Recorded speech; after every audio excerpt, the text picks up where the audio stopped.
Chapter 288. A group of Wu family disciples who didn't know what was going on looked at each other in shock after hearing this. The Wu family swallowed other people's auction spirit stones? And even killed them? Everyone's face was full of disbelief. The Wu family relied on credibility. How could they destroy their own foundation? Everyone looked at the family master, Wuxia. Under everyone's gaze, Wuxia was quite ashamed, and he didn't know what to say for a while. Because only he understood what xianxia meant by being ungrateful. They took the risk to bring him to the demon domain to find the old ancestor, but he left them behind. This was already ungrateful. Now he wanted to kill them. Although xianxia mistakenly thought that it was killing them and swallowing their spirit stones, if this wasn't ungrateful, then what was? In fact, he didn't know xianxia's character. Xianxia naturally knew that it wasn't killing them and swallowing their spirit stones. It was purely a matter caused by a disagreement between him and Wu Jinggang. However, things had come to this point and he couldn't take advantage of it by force, so he had to take advantage of it with his mouth. If he didn't ruthlessly bite the opponent a few times and cause some trouble for the opponent, then he wouldn't be xianxia. This had something to do with his previous life when he started as a gangster and became an underworld boss. Some of the habits of a gangster would be revealed from time to time. After the three old men standing in the air heard this, their expressions immediately became very serious. The old man in the middle stared down and shouted, "Wu Sihai, is what he said true?" Before Wu Sihai spoke, Wu Jinggang hurriedly expressed his position. "Three family elders, don't listen to this kid's nonsense." What a joke, xianxia's words were targeting him. If the three family elders really misunderstood that he had swallowed someone's spirit stones and wanted to kill them, then the three family elders would definitely kill him. He couldn't help but be anxious. "Xianxia, you misunderstood. If you have something to say, we can talk about it." "You really misunderstood." Wu Sihai smiled bitterly. Xianxia snorted coldly. "Misunderstanding? If I didn't have some skills, Wu Jinggang's sword would have killed me. At that time, I'm afraid I won't be able to hear you misunderstand again. Today's enmity has been sown, and there will be plenty of time in the future to settle it slowly. I hope your Wu clan can play with me. Goodbye, I won't be accompanying you any longer." With that said, he directly fell through the hole in the roof. "Young man, it's not too late to leave after clarifying the situation," the old man in the middle of the sky shouted in a deep voice. He stretched out his 5 claws, and a 1-meter square shadow appeared in the sky. The shadow took the shape of a claw and clawed down along with the receding green flames in the hole in the roof. F***ck. Xianxia, who had yet to land on the ground after falling into the house, heard the noise above him. He looked up and immediately let out a strange cry. An illusory 5 claws were not afraid of the blue fire and directly clawed at him. This was the final stage of the crossing tribulation. Not daring to hesitate any longer, he disappeared along with a ball of green flames. The 3 old men exclaimed at the same time. Their divine senses had already locked onto Xianxia when he fell into the house, but the target suddenly disappeared. How could this be possible? The 3 of them immediately teleported and appeared in the burnt ancestral hall. The inside was scorched black, and the 4 walls and roof were on the verge of collapse. However, it was empty and they couldn't see anyone. The 3 of them looked at each other in disbelief. Wu Sihai and the elders of the Elder Council, stay behind. The rest of you disperse. A voice came from the ancestral hall that was on the verge of collapse, and the 3 clan elders walked out with gloomy expressions. All the Wu clan's descendants bowed and dispersed. Wu Sihai and the group of elders quickly walked to the front of the clan elders and bowed. The leading clan elder said in a deep voice, "He actually escaped. This is really strange. Wu Sihai, let me ask you, this young man has such a big tone. Who exactly is he? Also, is what he said true?" 3 late-stage tribulation transcendence cultivators actually couldn't catch Xianxia? Everyone couldn't help but think of a legend. It was said that in the past, when An Kuang-tsung was in the late stage of tribulation transcendence, Ancestor Qing Fu chased after Xianxia. In the end, Xianxia also escaped. After the incident, many people didn't believe it. How could a late-stage tribulation transcendence cultivator be unable to catch a small core formation cultivator? Now, it seemed that it was really possible. This Xianxia must have cultivated some kind of escape technique. Everyone looked at the 3 clan elders in dismay. The 3 clan elders were called Wu Zhen, Wu Bao, and Wu Rui. They were the only 3 tribulation transcendence cultivators in the Wu clan. Among them, Wu Zhen was the most senior. This matter should have been reported to the 3 clan elders earlier. However, the clan elders were in a critical moment of seclusion and didn't dare to carelessly disturb them. The matter was like this. Wu Sihai didn't dare to hide anything from the three of them. He immediately told them the whole story honestly. From Yu Qianzhou's birth in Angquangceng, to supporting Immortal Island, to befriending Wu Liqing and the others, to the series of events that happened. Even the hidden forces behind Yu Qianzhou and his group weren't omitted.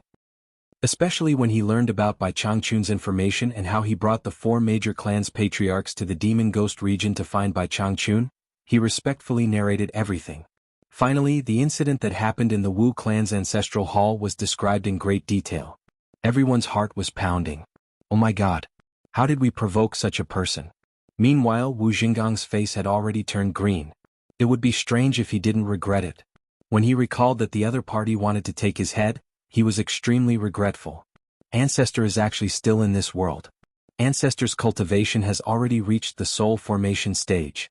Ancestor is actually the ruler of the Demon Ghost region. Unbelievable. It's simply unbelievable. The three clan elders were indescribably excited and spoke incoherently. For the three of them, their cultivation was about to face an insurmountable bottleneck. If they couldn't cross it, they would die of old age. Now that there was an ancestor who had crossed that bottleneck, they could ask for guidance. The three of them were instantly filled with confidence. We should immediately pay our respects to Ancestor, Wu Rui said excitedly. Wu Bao also nodded excitedly, but Wu Zhen calmed down and asked with a frown, Sihai, are you saying that Ancestor doesn't want us to look for him again? Wu Sihai nodded and took out the spiritual treasure sword from his storage bag. He held it with both hands and said, I don't dare to hide it from the three clan elders. It is precisely because many people in the four clans want to set up their own clans, and the one who set up the rule of mutual support was Ancestor. After learning from Yu Qianzhou that Ancestor is still in this world, I spent a lot of effort to ask Yu Qianzhou to take the four of us to the Demon Ghost region to meet Ancestor and ask him for his opinion. When he learned that our descendants had disobeyed his original intention, he was extremely angry. However, he did not want to meddle in the affairs of the world anymore, so he bestowed 4 low-level flying swords to the 4 heads of our families, and asked us to deal with the disciples who wanted to split the 4 families. He also told us not to disturb him again, or else he wouldn't let us off easily. Wu Sihai was able to sit on the position of Wu clan's clan master, so he was naturally not a simple character. He used the Ancestor as a gimmick to say what he wanted to say. In fact, after the 4 of them met Bai Changchun, they didn't say much, and Bai Changchun didn't want to talk nonsense with them. This was just what the 4 clan masters had discussed on the way back. This is the legendary spiritual treasure?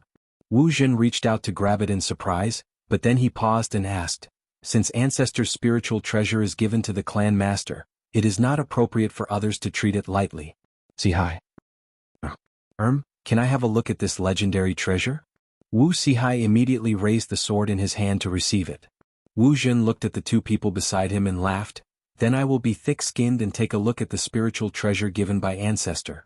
As he spoke, his expression became solemn. He took the sword with both hands and examined it carefully for a while. Then he held the hilt with one hand and slowly pulled it out. The treasured sword, which was as clear as the autumn waters, emitted a pleasant sound as it was pulled out. Good sword. Wu Bao, Wu Rui and Wu Zhen praised. The other elders had already seen Wu Sihai use it. Although they weren't very surprised, they couldn't help but be amazed. After seeing it, Wu Zhen injected his divine sense to examine it. Suddenly he frowned and looked at Wu Sihai suspiciously. Is this really a spiritual treasure?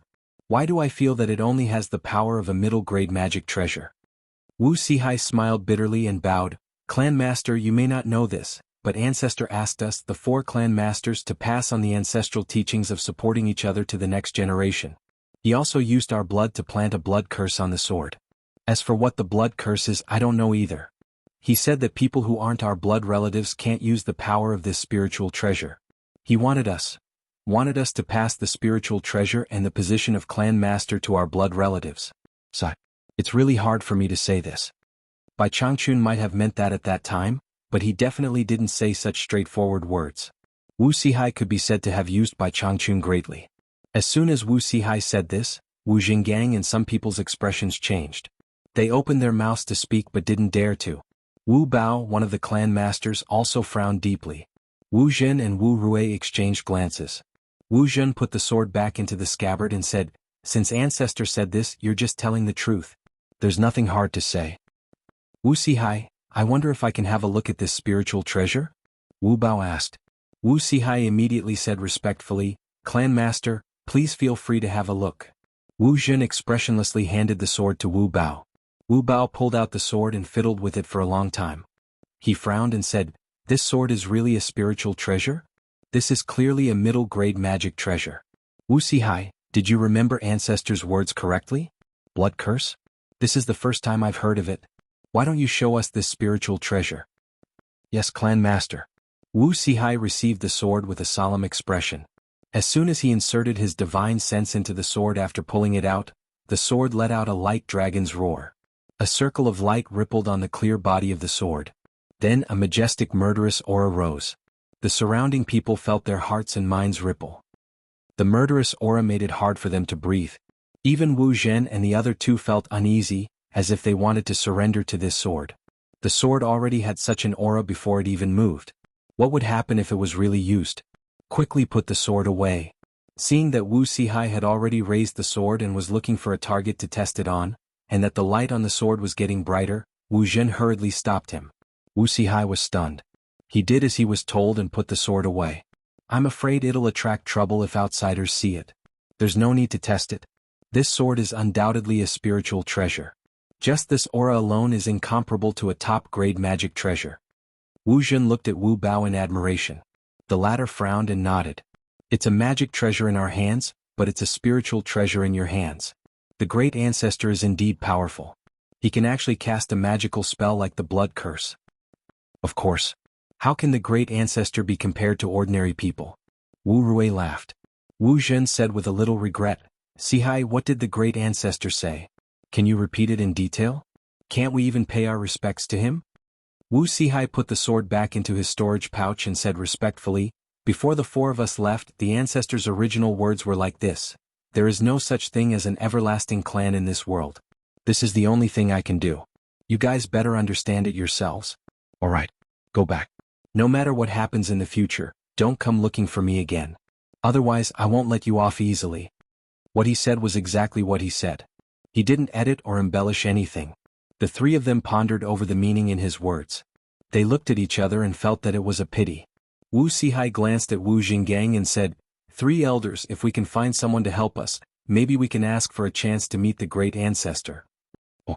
The three of them asked in unison. It's you Qianxia who was forced to leave by us just now. Wu Sihai saw that the three of them didn't understand, so he immediately explained, When we met the great ancestor, he was the one who found Ghost General Meng Yen and Demon King Aoli to bring us there. After meeting the great ancestor, Yu Qianxia and the great ancestor got along very well. He wanted to leave with us but was forcefully detained by the great ancestor. Since he could meet him this time, he must have a good relationship with the great ancestor. The great ancestor let him come back. Otherwise, how could he escape from the great ancestor's hands? I wanted to ask him again to see if I could ask him to help me. I wanted to ask the ancestor to give us a chance to visit him after a while. However, I didn't expect something like this to happen, and I ended up having a bad relationship with him. However, he has a good relationship with Li Cheng. If we can find him and ask Li Cheng to help us, there might be a chance to save the situation. Hearing this, Wu Zhen and the other two who had been blinded by the great ancestor's matter, immediately remembered that Yu Qianxia's matter had not been dealt with. In addition to the possibility that Wu Sihai mentioned, the three of them immediately turned to look at the culprit, Wu Jinggang. Chapter 289. The three elders, Wu Zhen and Wu Rui, were the ones who adhered to the ancestral teachings. Wu Bao, on the other hand, hoped that the 4 major clans wouldn't interfere with each other. In the end, it was a struggle for benefits. Regardless of who was right or wrong, the conservatives still had the advantage in numbers. Facing the 3 elders' furious eyes, Wu Jinggang panicked and retorted to Wu Sihai, Clan head, since Yu Qianxia has such a background, why didn't you tell me earlier? If I knew, this wouldn't have happened. Wu Sihai shook his head and sighed, I already told you before. There are some things you aren't clear about. I will discuss it with you in detail later, but you just wouldn't listen and insisted. Today? Why didn't you tell the Elder Council about Yu Qianxia? Wu Jinggang was a little anxious. Do you really want me to say it so clearly? Wu Sihai stared at him and spoke without any expression. The rule of the 4 major clans supporting each other was set by the old ancestor. However, a group of people led by Yu wanted the Wu clan to establish their own clan. If someone knew that the old ancestor is still alive, I'm afraid someone would think of a way to stop me from meeting the old ancestor. The meaning behind these words couldn't be any clearer. It was to prevent Wu Xinggang's group from causing trouble. Wu Xinggang repeated "you" a few times and was so angry that he couldn't speak. The atmosphere was a little awkward as the clan head and grand elder started to argue in front of everyone. Wu Bao, who was frowning, suddenly spoke. Since the old ancestor has instructed again from today onwards, the Wu clan must not have any thoughts of separating from the 4 major clans. Wu Xinggang, do you remember this? Wu Zhen and Wu Rui exchanged glances. They both understood that Wu Bao was the one supporting Wu Xinggang from behind. Otherwise, how would an elder dare to go against the clan head? The matter that was supposed to be investigated was easily resolved by Wu Bao's words. Wu Xinggang was saved. Wu Xinggang naturally understood and had a joyful expression. He bowed and said, "Xinggang understands. Alright, let's not talk about it anymore. However, some things still need to be salvaged." Wu Zhen's gaze landed on the ruined Wu clan's ancestral hall. He frowned and said, "See Hai, find Yu Qianzhou as soon as possible. Return the spirit stones that were auctioned to him. Our Wu clan can't afford to kill him for embezzling the spirit stones. After we find Yu Qianzhou, whoever offended him will have to make amends." Wu Xinggang bowed and said, "Clan elder, the ancestral shrine was destroyed, and an elder and a few disciples were killed. Yu Qianzhou should be the one apologizing. Do you have the ability to get him to apologize to my Wu clan?" Wu Zhen coldly spat out these words and flew away. Wu Rui also let out a sneer and flew away. The meaning behind his words was obvious. "Even we can't catch him, so how can you?" Wu Bao frowned and said, "Wu Xinggang, the Wu clan has a clan head. Everything will be done according to the clan head's wishes." After saying that, he also left. Wu Xinggang was stunned. Wu Sihai took a glance at him and immediately made some arrangements. After that, they went back to their respective places. Wu Lixue, who was lying on the couch in the quiet guest house, also noticed the green phenomenon in the sky outside the window. With her temper, she should have gone to watch the show. However, she noticed that some places were destroyed by Yu Qianzhou, and it was inconvenient for her to move around. When she saw that something happened in the direction of the ancestral shrine, she immediately thought that Yu Qianzhou went to look for her grandfather. In addition, she waited for a long time but he didn't come back. She was a little anxious. Due to her body condition, it wasn't convenient for her to meet people. Thus, she clenched her teeth and sneaked back home to inquire about the news. Wu Sihai and the rest of the clan were all there and they were still talking about Yu Qianzhou. Wu Sihai was a little worried. He didn't know how Yu Qianzhou would take revenge on the Wu clan. In any case, he had left behind some harsh words. As the Wu clan head, he had to be responsible for the clan. He didn't know where Yu Qianzhou went. He sent people to look for him but they couldn't find him. It was as if he really disappeared from the Wu clan's territory. This incident confirmed his judgment again. Yu Qianzhou would be a source of trouble no matter where he went. It was very likely that something would happen if he was around. Actually, after interacting with him, he felt that Yu Qianzhou wasn't a bad person. He was easy to talk to when he was good, but as long as there was something that made him unhappy, he could turn a small matter into a big matter. Whether he was in the right or not, it seemed that he was always in the right in the end. After thinking for a long time, Wu Sihai, who was sitting in the middle of the main hall, suddenly sighed and said, "Amazing, really amazing. This Yu Qianzhou seems to be moody and joking, but he's actually not that simple." In the hall, Wu Huagan, Zhu Xuanqiu and Wu Liqing looked at each other. They didn't know why Wu Sihai suddenly said this. At this moment, Wu Lixue walked in carefully and bowed. "Greetings, grandfather, father, mother and brother. Why is Shui so obedient today?" Wu Sihai laughed and pointed to the side. "Sit down and talk." The other three also felt that it was a little strange. However, when the four of them saw Wu Lixue awkwardly walking to the side and sitting down, their faces immediately changed. Zhu Sunqiu even jumped up. His lips trembled and he could not say a word. Wu Lixue thought that others couldn't see anything, but she didn't know that her grandfather, parents and brother could see the clues at a glance. After all, her family was full of experienced people. She was still fine when she went out in the morning, but now she was no longer a virgin. How could her family figure it out without saying a word? Seeing that her family was looking at her like this, especially her mother's reaction, Wu Lixue avoided her eyes and asked guiltily, "Mother, what's wrong?" Wu Sihai coughed and gestured to Zhu Xuanqiu to sit down, but the latter didn't see it. Wu Huagan frowned and pulled his wife, saying, "Father wants you to sit down." Zhu Xuanqiu looked at her father-in-law, her chest heaving up and down, but she still sat down obediently. Our Xue has really grown up. It was so lively at the ancestral shrine today, but Grandpa didn't see Xue go to watch. Wu Sihai forced a smile and asked, "Who was Xue playing with today?" Wu Lishua dawdled for a moment and replied guiltily, "I didn't play with anyone. I just bumped into Yu Qianqiu at the Silent Guest Fort today." Later on he said he wanted to look for Grandpa. "Oh yeah, Grandpa, where's Yu Qianqiu?" Everyone's expression became more and more strange. Wu Sihai coughed and asked, "Xue didn't talk to anyone else except Yu Qianqiu today?" Wu Lishua's cheeks were a little red and she nodded and said, "I just met Yu Qianqiu. After that I stayed at Quiet Guest Camp and didn't see anyone else." She didn't forget to ask, "Grandpa, didn't Yu Qianqiu go to find you? Where is he?" Even an idiot could tell. At this moment they finally confirmed the culprit that caused Wu Lishua to lose her virginity. It was actually Yu Qianqiu who killed the Wu clan's disciple and burned the Wu clan's ancestral hall. "Goddamn Yu Qianqiu, Zhu Sunqiu will not let you go." Zhu Sunqiu couldn't hold it in anymore.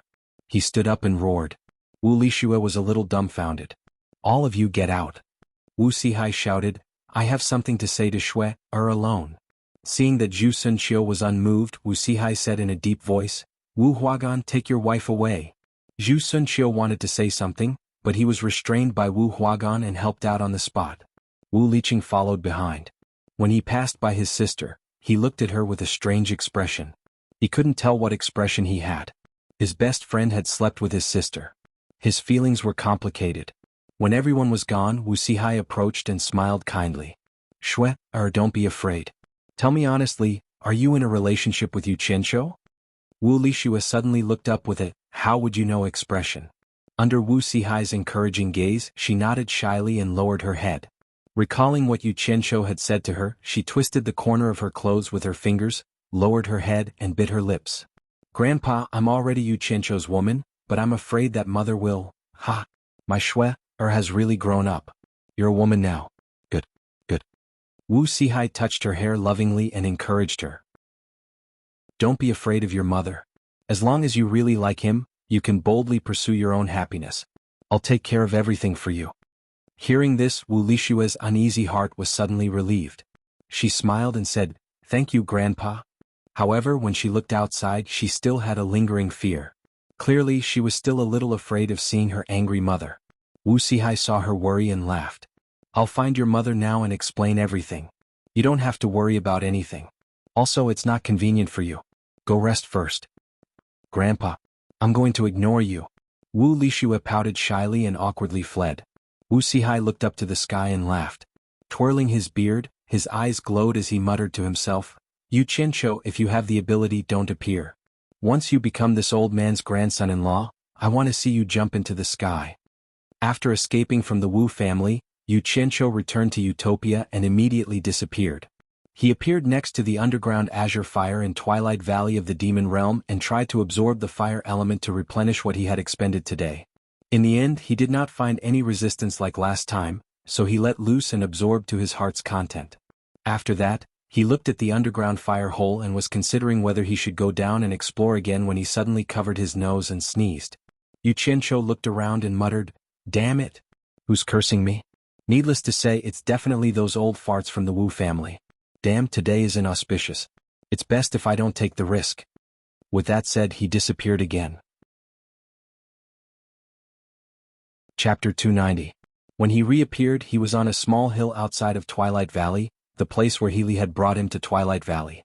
He looked around. It was extremely quiet. His foot pushed aside some dirt, revealing a silver orb. Yu Qianqiu smiled and covered it up again. When he had been standing here with Healy, he had secretly kept something up his sleeve just in case something unexpected happened. With a clang, the sword left its sheath and drew a white arc in the air. Yu Qianqiu stepped on it and leisurely flew in the direction of Obedient Island. Was it really leisurely? Probably not. The vast lake was a deep blue, and no one knew what secrets were hidden beneath it. It was a place that not even Bai Changchun could pry into. As the streak of light flew over the lake, Yu Qianqiu's mind was rapidly turning. This trip had delayed him for a few days. He didn't know if Bai Changchun had returned or not. Whether he had come or not, what he should say and what he should do needed to be carefully considered. To him, this was an enormous challenge filled with both risk and opportunity. Between him and Healy, one of them would surely suffer, and the crux would be Bai Changchun's attitude. If it really was as He Li had said, that Bai Changchun really did have some interest in him, then his chances of success in this adventure were rather high. Just the thought of one day reaching the deity transformation stage excited him. Yu Qianzhou let out a long sigh. If I want to obtain, I don't have to be afraid of paying. What's there to be afraid of? At worst I'll just run. The flying sword accelerated and shot forward with an indomitable will. After arriving in the sky above Obedient Island without any danger, Yu Qianzhou glanced down and was instantly so frightened that his hands and feet went numb and his little heart began to thump. In the open space in front of the house at the center of the island, two people were looking up at him. Bai Changchun had already changed from his farmer's attire into a plain robe and was expressionlessly staring at him. He Li, who was standing to the side, had a very unsightly expression as he looked up at Yu Qianzhou with an indescribable expression. As the saying went, riches and honor came from danger. Yu Qianzhou made up his mind. Hovering in the air, his face scrunched up as he wailed, "Senior Bai, I'm innocent." *CK. Before he could finish his complaint, a familiar force pulled him down from the sky and sent him crashing to the ground. This time it could be said that he came prepared. He was not as flustered as he was last time. The moment he landed, his divine sense had already locked onto jianghu, and he could escape at any time. However, he did not do so. At the crucial moment he resolutely gave up. What did escaping mean? It meant that he might have given up the soul formation stage that everyone in the cultivation world dreamed of, and he might never have a second chance. For the dream that he had been pursuing with great difficulty, he decided that he would not give up until the very last moment of his life. Bang! The figure heavily smashed into the ground, shaking the entire ground. A pool of blood splattered from Yu Qianzhou's body in all directions. The pulling force this time was much stronger than the last time. If it was an ordinary person, they would have been smashed into a meat patty. Fortunately, he was not an ordinary person. His cultivation base more or less had some defensive power. A strong feeling of unconsciousness assaulted him. Yu Qianzhou felt that his body no longer belonged to him. He clearly felt that the moment he smashed onto the ground, the strong pulling force suddenly disappeared. There was even a force that slightly slowed down his falling speed. He only smashed onto the ground due to the strong inertia. It was also at that moment that he once again gave up his last chance to escape. What did this mean? It meant that Bai Changchun had shown mercy. At the same time, it also meant that there was a fleeting hope. The moment he collided with the ground, he smiled. I can't give up my last chance. I absolutely can't give up. Yu Qianzhou used all the willpower in his body to resist the feeling of unconsciousness that assaulted him like a tide. Lying on the ground, immersed in a pool of blood, he raised his stubborn head slightly in disbelief. There was not a single part of his body that could move. Only the sound of bones twisting could be heard from his neck. His protruding and bleeding eyes stared hard at He Li. With an almost inaudible voice, he said, "Senior Bai, I'm innocent." That gaze was as if he had an irreconcilable hatred with He Li. It was as if he would not let him go even if he became a ghost. After saying that, the last thought in his mind was that he would win this time. Yu Qianzhou's head finally touched the ground in the pool of blood, and he completely fainted. That stubborn expression made even Bai Changchun, who had no distractions for more than 2,000 years, slightly twitched his face. He silently stared at the young man who had fainted in the pool of blood. He swept a cold glance at He Li and then looked at Yu Qianzhou. He Li, on the other hand, was frightened by Yu Qianzhou's dying words. He could feel his master's gaze sizing him up a moment ago. He turned around and cupped his hands. "Master, this Yu Qianzhou escaped from Shuntian Island without permission. His death is not to be regretted. I will throw him into the lake to feed the fishes so as not to dirty this place. He still has a breath left, just leave him here, don't bother about him." Bai Changchun released his divine sense to check on Yu Qianzhou's body. His eyebrows twitched unconsciously. His gaze was a little surprised. He then turned around and walked into the house, sighing, "If the heavens have feelings, whether he can come back to life depends on his own luck." "I know, master." He Li was a little unhappy, but his tone and expression did not show it. Bai Changchun sat cross-legged in the main hall with his eyes closed. He Li looked at Yu Qianzhou with a complicated gaze, then helplessly retreated. He Li didn't have the guts to play tricks in front of Bai Changchun. Inside the unconscious Yu Qianzhou's body, the golden pearl in his dantian suddenly emitted a dazzling golden light. Waves of warm energy began to flow from his dantian to his limbs, repairing his severely damaged meridians and limbs.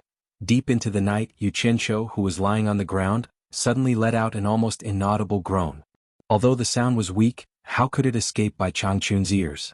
Bai Changchun released his divine sense and quickly locked onto Yu Qianzhou's body, checking on the changes in his body.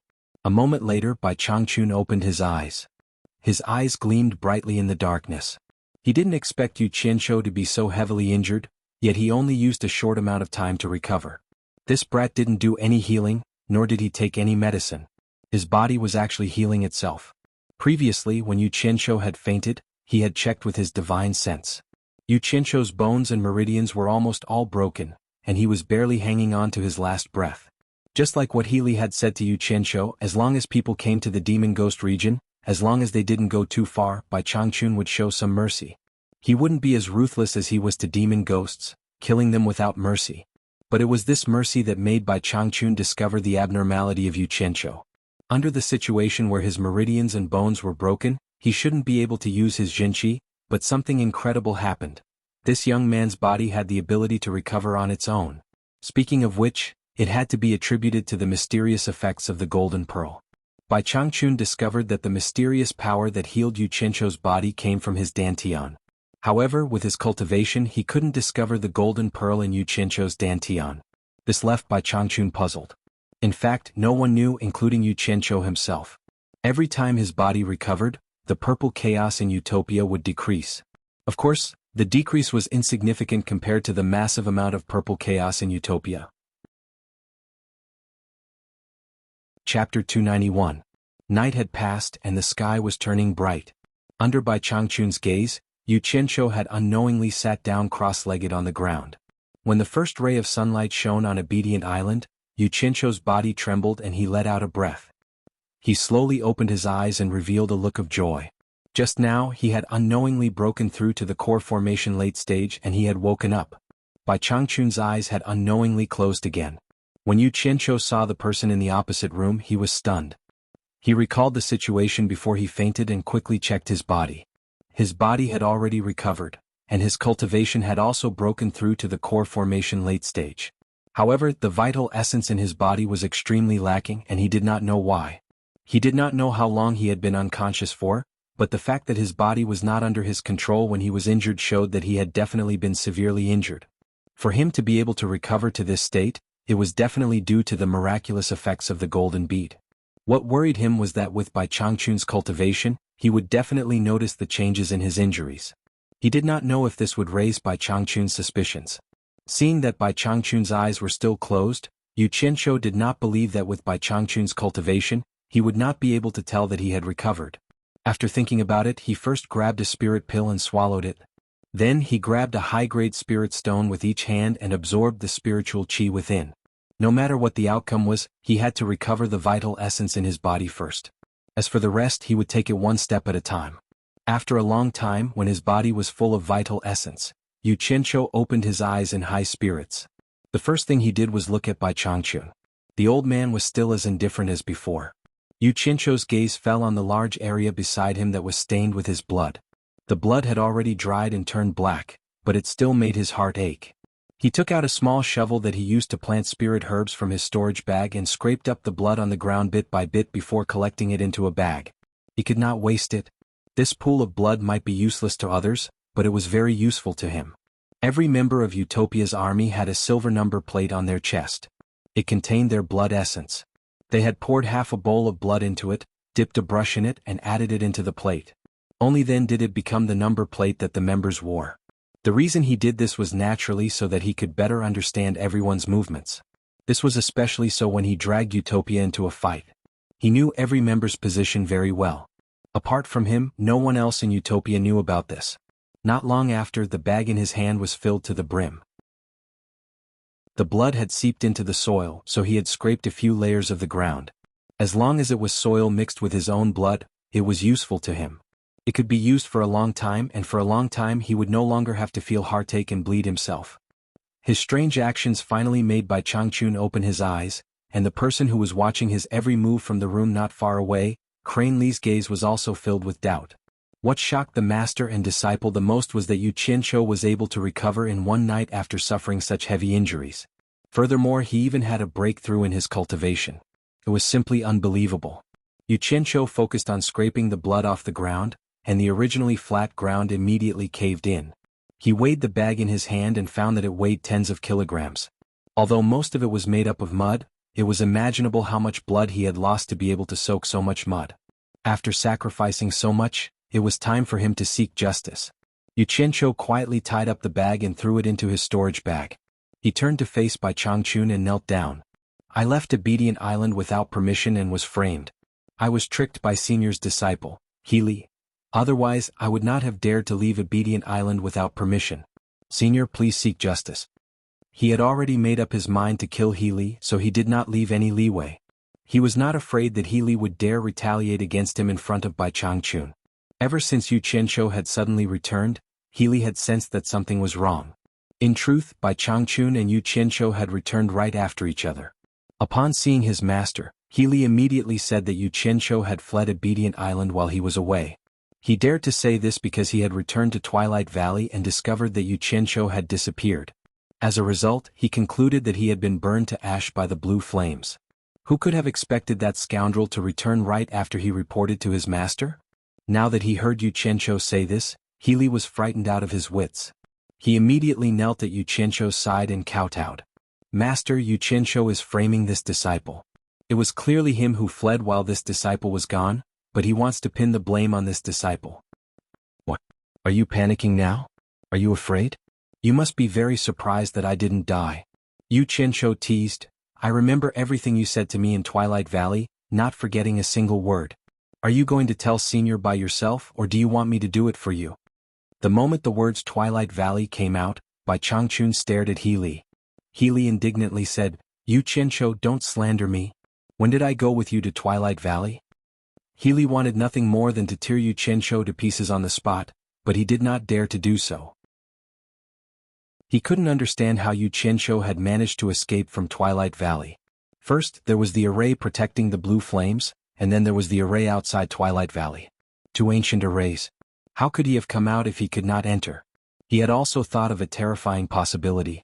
Bai Changchun and Yu Qianzhou had arrived one after the other, so perhaps Bai Changchun had brought Yu Qianzhou out. However, after Bai Changchun heavily injured Yu Qianzhou, he dispelled this doubt. Slander me? Healy, there is no grudge between us. If it weren't for the fact that you wanted to take my little life, I wouldn't have been able to find you today. Also, Yu Qianzhou suddenly changed the topic and harshly yelled, Healy, the personal grudge between you and me is small. After leaving Twilight Valley, I originally wanted to leave, but when I thought about how you vainly attempted to use the power of the demon realm to disturb the mortal world after Senior Bai went to the Eastern Holy Lands, I, Yu Qianzhou, as a member of the mortal world, will risk my life to expose your scheme to Senior Bai. As long as Senior Bai understands, for the sake of the peace of the mortal world, I, Yu Qianzhou, am willing to sacrifice my lowly life to expose your scheme to Senior Bai. His words were spoken with a strong sense of righteousness, and there was a trace of the lofty sentiments of sacrificing himself to protect the Tao. As for what he was thinking, only he himself knew. When he looked at Bai Changchun, he was confident that he would have some sort of reaction, but Bai Changchun remained expressionless the entire time. He simply sat there, listening to the two argue, showing no reaction. This made Yu Qianzhou's little heart a little nervous. Master, this person is speaking irresponsibly and deliberately driving a wedge between us, master and disciple. He definitely doesn't have any good intentions. This disciple is willing to kill such a vile person. Healy hurriedly explained. He had actually wanted to silence Yu Qianzhou by killing him. He knew that he had been too careless at the time, believing that Yu Qianzhou could not escape Twilight Valley, so he had said many things that he should not have. If he had allowed Yu Qianzhou to continue, it would have been impossible for Bai Changchun not to believe him. Healy expectantly stared at Bai Changchun. As long as his master nodded, he would kill him. Yu Qianzhou sneered, You want to silence me? Healy, you are a smart person. You should know that Senior Bai's divine eyes are like lightning. All deceit and deception are useless. Obediently admit your guilt. That will save me the trouble of exposing your past. Perhaps Senior Bai will spare your life for the sake of our relationship as master and disciple. You must know that there is a good saying in this world. Those who confess will be lenient, those who resist will be severely punished. Can't you see that Senior Bai isn't saying anything because he wants to give you one last chance? Bai Changchun gave Yu Qianzhou a strange glance. Healy, on the other hand, broke out in a cold sweat and yelled, Yu Qianzhou, shut your mouth. Stop talking nonsense and trying to bewitch people. Chapter 292. Who's spouting nonsense? Xianxia glared at him.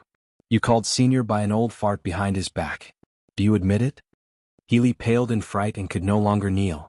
He hurriedly stood up and yelled, Xianxia, if you keep talking nonsense, don't blame me for being impolite. With the other's provocation, Xianxia's character from back when he roamed the streets once more appeared. There was nothing to be afraid of in a quarrel, let alone a duel. He stopped kneeling and immediately stood up. He rolled up his sleeves and pulled out his sword. He held the sword in his hand like a machete and waved it twice. He sneered and said, Birdman, you want to fight because you have a guilty conscience, don't you? You don't dare to let me finish? His image as a street scoundrel caused by Changchun's eyes to freeze for a moment. Healy glanced at his master and bit his lip until it was white. In the end he did not dare to attack, but his entire body trembled in anger. He had lived in the demon region for many years. Although his cultivation was not at the peak, whether it was the Yao King or the Ghost King, no one dared to act so rudely with him. Today he had finally met his match. Xianxia seemed to realize that his current appearance was a disgrace and had ruined the righteous image he had just put on. With an embarrassed expression, he sheathed his sword and cupped his hands to Bai Changchun. Senior Bai, that day Healy told Junior that Senior had gone out and would need 10 some days to return. He also told me that this world had 3 true flames and that Twilight Valley hid one of the 3 true flames, the Azure Flame. He spent all his effort to entice Junior's heart and finally tricked Junior into entering Twilight Valley? Nonsense, it was clearly you who used the roasted fish to trick me into taking you there. Healy's voice was harsh, his 2 hands forming into claws. Gray evil energy curled around his fingertips and seethed with killing intent. At the slightest misstep he would deliver a fatal blow. To the side, Xianxia naturally saw and sensed this, and he immediately became cautious on the inside. Why would I lie to a birdman like you? If you didn't tell me about Twilight Valley's hidden blue and that 9 nethers hidden black, who the hell would know that there was some 3 true flames here? I've never even heard of them before. What? Do you really want to kill someone in front of Senior Bai? Xianxia put on a disdainful look. He turned around and continued to salute. Junior was trapped by Healy in the green fire great array. Only then did I know the cause of the matter from his mouth. He said that the senior wanted to pass the position of torture envoy of the demon ghost region to someone called Mr. Nongzhu, but that Mr. Nongzhu was not willing to take over. Instead he suggested letting Healy take over. In the end, I happened to come to Obedient Island and lived here as an outsider for the first time. Healy was worried that Senior would pass the position of punishment envoy to me, so he wanted to kill me. The reason was that Senior and I were both humans while he was a demon. After some insider information that outsiders did not know was revealed, Healy's face turned ashen. He knew that everything was over. His claws returned to normal, and the vicious aura retracted back into his body. He stood there as if he was waiting for death. He was well aware of his master's cultivation. If his master wanted his life, he wouldn't even have a chance to do so. Xianxia glanced at him and proudly continued, Junior found it strange at the time. With his cultivation he could have killed me anywhere, so why did he have to go through so much trouble to lure me to Twilight Valley's green fire great array? After asking, I learned that the demon ghost region has been intimidated by a set of spirit treasures, and no battle can escape Senior's discerning eyes. As long as he trapped me in the green fire great array and waited for the green fire great array to erupt, this Junior would die without anyone knowing. Not even Senior would know. At that time he could just make up a reason for my escape and easily escape responsibility. In truth, to this Junior, a mere core formation cultivator dying in the demon ghost region is nothing. At this point, Xianxia suddenly revealed a pained expression. He thrust his sword at Healy and yelled, but that birdman was completely deranged. He said that Senior would show some mercy to any human that came to the demon ghost region, but he would be merciless to the Yao ghosts, killing them without mercy. He wanted to vent the anger of the demi-humans and actually wanted to use the power of the demon ghost region to rampage through the human world once he had complete control over the demon ghost region. For this, even if this Junior had to escape Twilight Valley, he would risk his life to come here and expose the truth to Senior. As he spoke, he deeply bowed to Bai Changchun. But when he bowed, Bai Changchun did not react for a long time, as if he had never heard him. Xianxia stood up and saw that Bai Changchun was unperturbed and expressionless. Moreover, he had closed his eyes once more. Crane Li also discovered it, and exchanged a glance with Xianxia, his enemy. The former's stunned expression revealed a look of joy, while the latter was cursing in his heart. Now that things have reached this point, this disciple admits it all and does not dare to hide anything, nor does he dare to beg for Master's forgiveness. I implore Master to punish me. This disciple will die without complaint. It is just that I have let down Master's many years of guidance. This disciple's heart aches, but it is too late for regrets. In the blink of an eye, Healy had already knelt on the ground with tears streaming down his face, admitting his guilt. Fuck. Was he playing the sympathy card? This Birdman could really go act. Damn. He was just about to succeed, so he didn't want to ruin it. Xianxia's expression twitched, and he immediately knelt down. In order to protect the peace of the human world, Senior has presided over this desolate land for more than 2,000 years. Such a magnificent feat is truly a model for the human cultivation world. If Junior has the chance to return to the human world, he will definitely spread the praises of Senior's deeds, and Senior will be revered by all generations. His bootlicking was simply too flattering. He was flattering by Changchun, but he was killing Healy. He and Healy had already caused such a ruckus that neither of them would let the other go. The two kneeling there were well aware of this. Xianxia wanted to flatter by Changchun until he had no choice but to kill Healy. Sending two more flattering hats was just a bit of lip service, but leaving behind a future problem would be troublesome. Healy naturally understood, and a hint of resentment flashed through his eyes. He suddenly turned his head and said, Xianxia, I admit that I tricked you into the blue fire array, but there is one thing I don't understand. The array inside the blue fire array and the array outside Twilight Valley are both ancient arrays. Ordinary people who don't understand the technique cannot enter and leave. How did you escape from inside? Xianxia's heart chilled. This Birdman truly wasn't a good person. He was clearly saying this for Bai Changchun to hear. If he didn't give a good explanation, even if Bai Changchun killed this Birdman, it wouldn't end well for him. Fortunately, he had already considered this point and had a countermeasure. As for his invincible escape technique and his life-saving technique, he definitely wouldn't say anything. After a moment of silence, he shook his head and smiled. Healy, do you still remember the murals in Twilight Valley? Healy put on a sincere expression and asked, could the murals in Twilight Valley contain some sort of method to break arrays? That's not right. You were trapped in the blue fire array, so you couldn't have come out and carefully studied the murals. Could it be that you've memorized all the murals on both sides just by passing by? That's not it. Let me ask you, do you know the origins of the woman in the murals? Xianxia asked with a smile. The two of them continued to exchange questions and answers as if the bickering had never happened. I know. She's the divine craftsman's maid, Little Snow. Is Little Snow correct? Let me ask you, do you know her origins? Healy suspiciously replied, I don't know. Could it be that her origins are related to your escape? As expected of a smart person. AI. If anyone else had been trapped by you, they would have undoubtedly died, and your scheme would have succeeded. Unfortunately, you ran into me. The will of the heavens wants me to live. Xianxia looked at Healy and gave a pleased smile. The extreme north has the snow fox race, and Little Snow comes from there. Just like you, I'm a demi-human. After the divine craftsman died, Little Snow returned to the snow fox race and passed down a few treasures and arrays that the divine craftsman had refined. Coincidentally, I had a rather good relationship with the snow fox race, and the blue fire array and the array outside Twilight Valley were also recorded in the snow fox race. Coincidentally, I also read about them. I spent some time pondering and managed to escape just like that. Healy, don't you think that the heavens have not forsaken me? Healy stood there in a daze, completely speechless. Even he had run into such a coincidence. Even Bai Changchun's brows twitched, as if this was his first time learning of Little Snow's origins. He opened his eyes, and his gaze swept over the two of them. His lips moved slightly as he spat out an ancient voice. Are the two of you done arguing? I won't ask who's right or wrong, nor will I say anything else. Only one of you can stay alive on Obedient Island. Do as you see fit. After saying this, he closed his eyes again. What did he mean? The two of them were dumbfounded. They had been quarreling like monkeys for a long time, but this was what Bai Changchun had been holding back for so long. Then what had they been arguing about? He clearly wanted the two of them to fuck.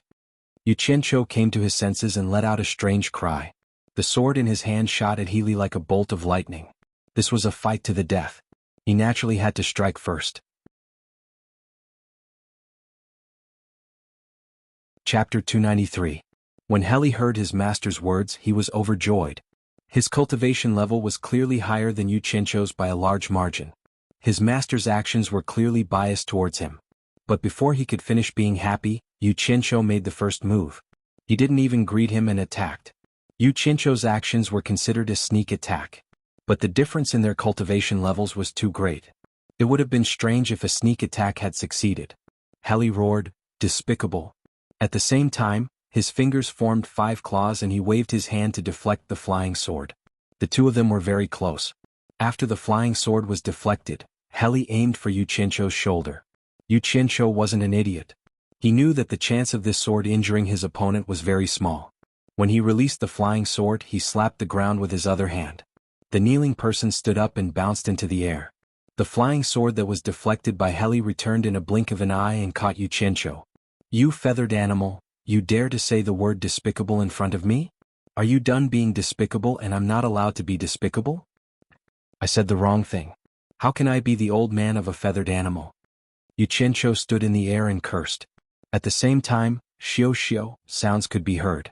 Nearly 100 flying swords flew out from his storage pouch and circled around his body. It was a spectacular sight to behold. Once the flying swords appeared, he could immediately feel that after his cultivation level reached the late stage of core formation, he could control them more freely. To Heli, he felt that this was a battle without any suspense. It was an opportunity given to him by his master. Looking up at Xianxia, he sneered, "You're the one who asked for it. Don't blame me." His hands formed into claws and slowly lifted up. The vicious energy around his claws reappeared and solidified into something that looked like scales. His hands looked like claws.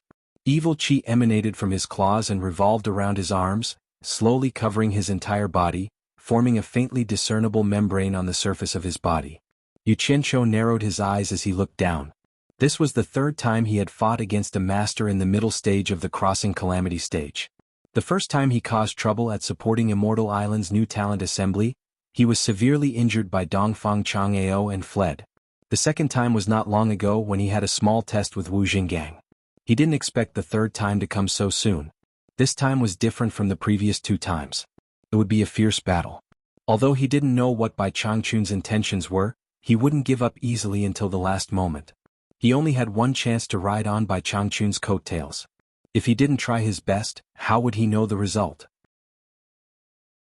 Therefore he wouldn't run away easily. He was destined to fight to the end. Ever since he started cultivating, he had never used his full strength in a battle. Today he would get what he wanted. After noticing the change in He Li's hands, a thought suddenly flashed in Xianxia's mind. He had never seen this birdman holding any weapons. His original body was a crane. Could it be that he was used to using his claws?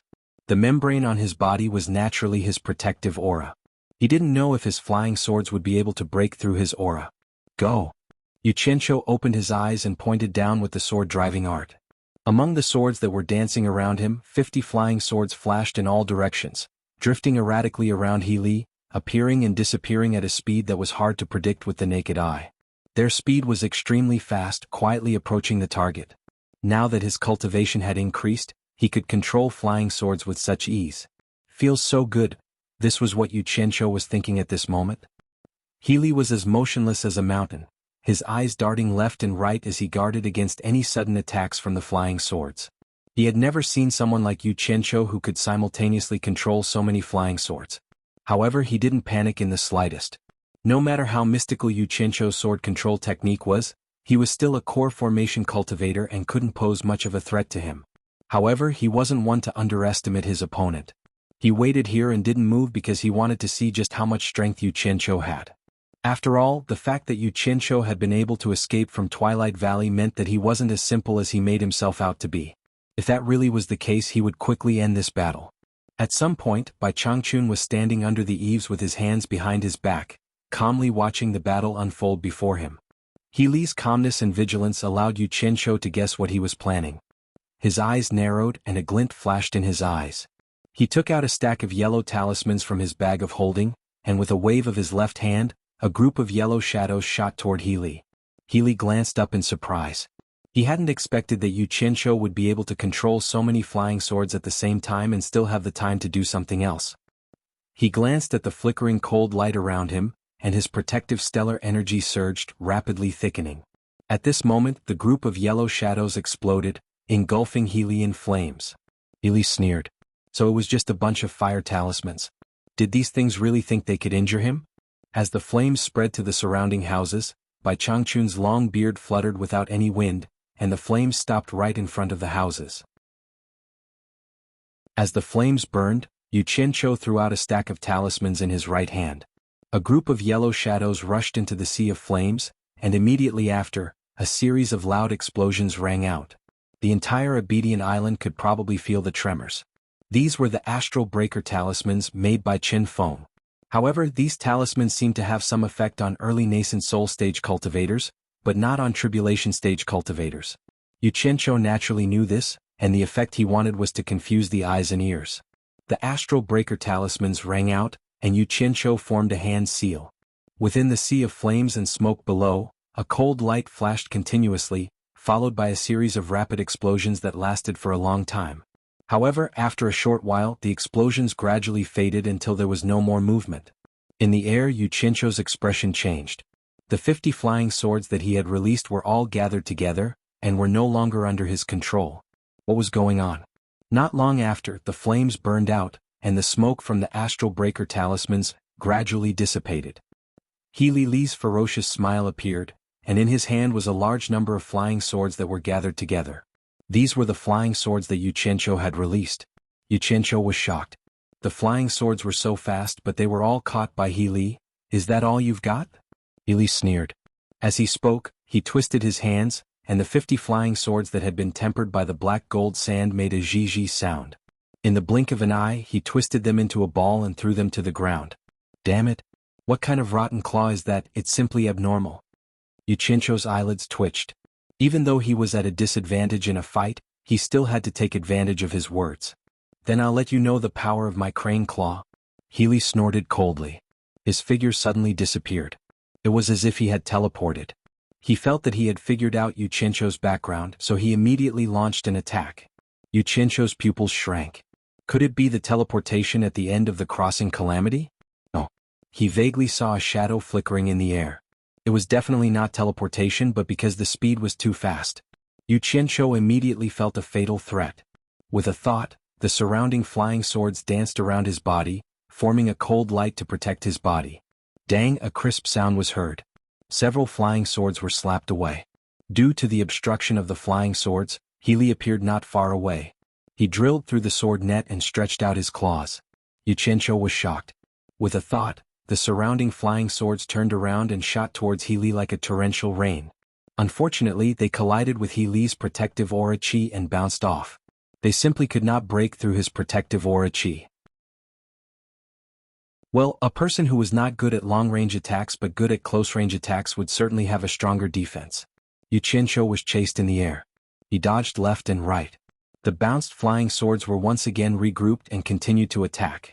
Rapid explosions resounded in the air. Although Healy was not afraid of these flying swords, they still hindered his flying speed. He could not catch up to Yu Qianqiu in a short period of time. After a long time he was naturally annoyed. His hands moved like a phantom. Every flying sword that flew towards him was caught by him. As long as they were caught, Yu Qianqiu would not be able to take them back based on his cultivation. Other than those who were at the end of the crossing tribulation, this was the first time Yu Qianqiu had seen someone who could attack so quickly. His flying swords were already fast enough. But his opponent was actually able to catch them with his bare hands. This was a little too fast. He did not know that Healy was a crane of the demon race. He was most proficient in speed. How could an ordinary person compare to him? Especially his pair of claws. Although he did not use any treasures, his claws were not inferior to treasures. Moreover, they could evolve along with his cultivation. Healy caught 4 or 5 flying swords and threw them away. After a few times, there were not many flying swords left in the air. But Yu Qianqiu had no choice. If he did not use his flying swords, he would be caught. Fuck.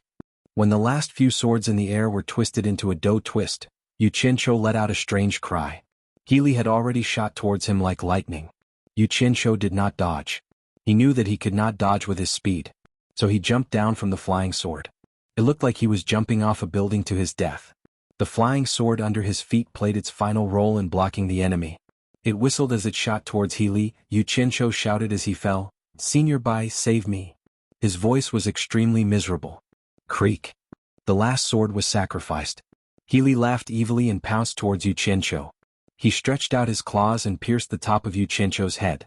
Looking down, he suddenly saw Xianxia raising his head and looking at him coldly. Xianxia raised his hand and pointed 2 fingers at his own claw.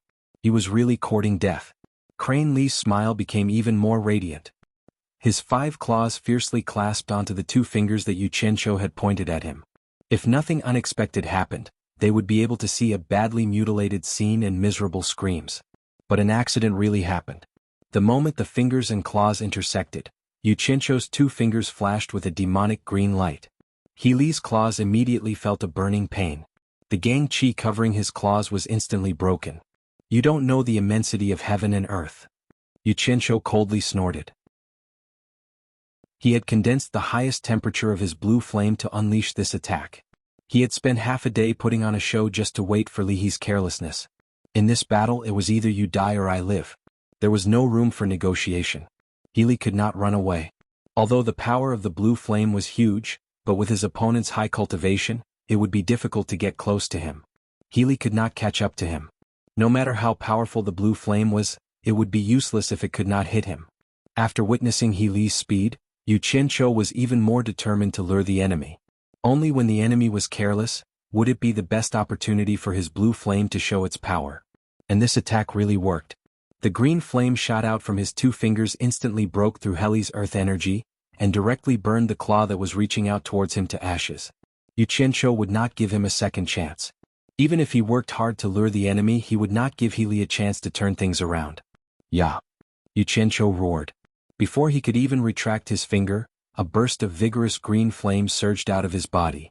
The incomparably high temperature quickly engulfed He Li, who was on top of him. The green flame spun and emitted a hoo-hoo sound. Then, a green pillar of flame soared into the sky and wrapped around He Li with an imposing aura that shook everyone's mind. "Ah, it's the blue fire?" He Li let out a blood-curdling scream. When he came to his senses, he twisted his body, but before he could escape, he disappeared within the flames. In the end, he was unable to resist the burning of the blue flames that Xianxia had used to kill his enemies. Bai Changchun, who was under the eaves, witnessed this scene. His eyes flashed, but he did not say a word. Chapter 294. Xianxia let out a sigh of relief as the green flames slowly receded back into his body. He was afraid that he would not be able to break through He Li's gang chi, so when he pointed his finger, he had condensed almost 1/10 of the fire elements in his body. This was also the limit of his current cultivation. If one day his cultivation was high enough, he would be able to condense all the fire elements in his body into one point. Presumably, the power would be even more astonishing. This was like comparing a piece of burning paper to a piece of burning firewood. After igniting, the paper and firewood may both release flames of the same size, but if you grab the burning paper, you might be able to extinguish it. Of course, your hand would be burned. But if you grab the burning firewood with your hand, even if you could extinguish it, you would be able to smell the aroma of roasted meat on your palm. From this, it could be seen that as long as you provided more fire elements, the more powerful it would be. This was the same principle as the flames released by Xianxia. Under the suppression of a flame of the same size, the more fire elements Xianxia provided, the higher the temperature. That small point contained 1/10 of the fire elements in his body. In addition to the overbearing nature of the green flame, how could He Li endure it? The compressed green flame, in addition to the released from his body, instantly forced out nearly 30% of the fire elements in his body. Although a lot of it was recovered in the end, there was still nearly 1/10 of the fire elements in his body. Xianxia smiled bitterly. If he had not met such a strong opponent, he would not have been so extravagant. If he had to do it a few more times, the fire elements in his body would only be enough for him to use it 10 times at most. Turning around silently, Xianxia looked at the legendary celestial being. He did not know what would happen next. After all, he had killed Bai Changchun's disciple, and he had comprehended the star flame fire art from the stars. If Bai Changchun comprehended the star flame fire art from the heavenly Tao, Bai Changchun would understand with a single glance. But if it was different, Bai Changchun would naturally question him, especially when he used the azure flame. A core formation cultivator can actually kill a tribulation passing stage cultivator. You do have some skill. No wonder you dared to break into my Shantian island. Bai Changchun stood under the eaves and nodded. He could not see how He Li's death affected him. Xianxia bowed and said, "Senior is overpraising me. Heli was careless. I only succeeded by chance. Rumor has it that there is a god of fire in the immortal world, but I have only heard of fire-controlling magic tools in the mortal world. I did not expect that I would be able to broaden my horizons today. There is actually someone who can use his own body as a magic tool, storing fire in his body to be controlled. However, this method of control is a little clumsy, otherwise Heli would have been defeated by your hands long ago. I don't know which expert taught you this technique. To be able to have such a divine ability, I presume your master is not a nobody in the cultivation world. Can you tell this old man? This old man wants to pay a visit. Bai Changchun said indifferently. Yu Qianzhou smiled bitterly. I won't hide it from you, senior. I have 2 masters, but unfortunately I didn't inherit their teachings. Currently all the skills I use are self-created and I practice them randomly to protect myself. Self-created?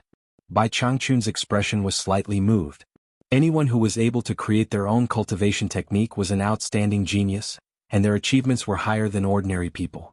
Even Bai Changchun himself was like this. His eyebrows twitched as he asked, since you have a master, why didn't you inherit their teachings? Why don't you tell me? It seemed that this old fellow's Tao was different from his own. Yu Qianzhou speculated to himself. He immediately recounted how he had become Ong Guangsang's disciple and how he had been abandoned on Fuxian Island. Of course, he only said things that were beneficial to him, and he deleted the unfavorable parts. In short, he described himself as extremely wronged. So that's how it was. Bai Changchun nodded, not expressing any doubt. He then asked, did you use Twilight Valley's azure flame just now? Senior is wise. Heli trapped me in the azure fire array, but he did not know that this junior was like a fish in water. This junior precisely used the azure flame, Yu Qianzhou replied. He also understood that if he wanted to stay in the demon realm, the secret of this fire technique would be exposed sooner or later. It was better to tell the truth to avoid trouble later on.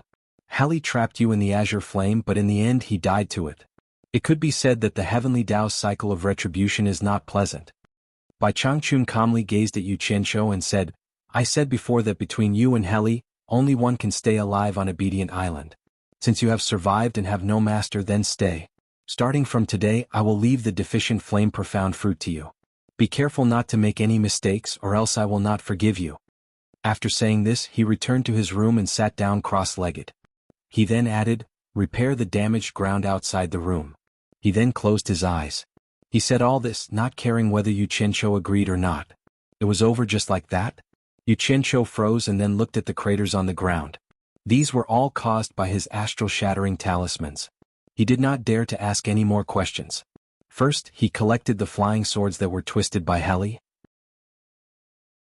Although they were already useless, the materials were still there. They could still be used if he refined them again. It was not difficult to level the ground again. He just had to go outside and dig some soil to fill it. Then he swept the ground and it would be done.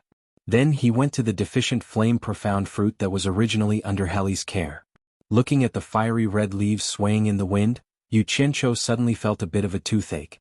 This piece of land, in addition to his original land, was enough for him to work hard. But this was not a big deal. The key was that each of these plants needed high-grade spirit stones to grow every day. Yu Qianzhou pinched his chin and was a little unhappy. The old man didn't give him any benefits, nor did he hint that he would pass the position of torture envoy to him in the future. Did he want him to pay spirit stones in advance to help him grow vegetables? Over time it would not be a small number. Sigh. The old man does not know how to behave. He did not even give me any verbal encouragement. You are ruthless. I admit defeat. Just as he was complaining in his heart, Bai Changchun's voice sounded in his ears. I have already sent a message to the entire demon ghost domain. From today onwards you are my disciple. You can walk freely in the demon ghost domain, and no one will make things difficult for you. The spirit stones needed to grow the deficient flame profound fruit can be asked from any demon king or ghost king in the demon ghost domain. They will give it to you. And then, Yu Qianzhou nodded his head in a daze. His face was full of surprise and he could not hide it even if he wanted to. Happiness came too suddenly. The old man looked very boring, but he did not expect him to like to surprise people. Look, he accidentally became the old man's disciple. Wouldn't he be able to do whatever he wanted in the demon ghost domain in the future? Damn. There were many good things in the demon ghost domain. Not bad, very good. Disciple understands. Yu Qianzhou bowed towards the center of the island. He stood up and counted with his fingers. This was already his third master. However, this master was not an ordinary person. The first two masters could not be compared to him. The moment he opened his mouth, he gave xianxia an inexhaustible amount of money. Get to work. Without saying a word, xianxia took out a pile of spirit stones and busied himself. It did not matter if he paid the capital first. Anyway, someone would reimburse him. His enthusiasm was like the overflowing yellow river, endless. Chapter 295. By Changchun, picking xianxia to plant the lac flame profound fruit was definitely the wisest choice. The most important thing was that this guy had done this before, so he could directly take up the post without any training. Especially in terms of his work attitude, there was no lack of commendable points. It was not an exaggeration to say that he was immersed in hard work.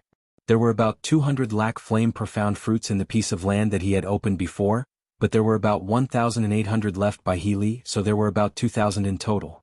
Calculating it, he would consume more than 2,000 high-grade spirit stones every day. After calculating, the busy xianxia was thinking about when to go to the Ghost King's house to get to know them. 2,000 a day in a year, it would be more than 700,000 high-grade spirit stones. In the cultivation world, it was enough to support several small sections. Everyone was working under by Changchun, so why did he have to pay for it alone? Thinking about how he still had a large number of subordinates to support, and how high the salary he gave to his subordinates, the expenses were huge. Since I am already by Changchun's disciple, then what I have is masters. Helping master to support a large number of people is my duty. For the time being, it is better not to tell master. I will help master take care of them secretly and find a suitable opportunity to tell master. After finding a reason to comfort myself, the work was done. Xianxia cast his gaze outside the Thousand Ping Lake. Those demon kings and ghost king who were mingling in master's territory should pay some taxes. What excuse should I use to collect them? Well, I will just say that I am collecting protection fees. Xianxia was in a good mood and let out a long sigh of relief. Awesome. From today onwards, I can do whatever I want in the demon ghost region. This is something that I did not even dare to think about when I first came here. Thinking back to when I first came here, Meng Yan showed off his power to me.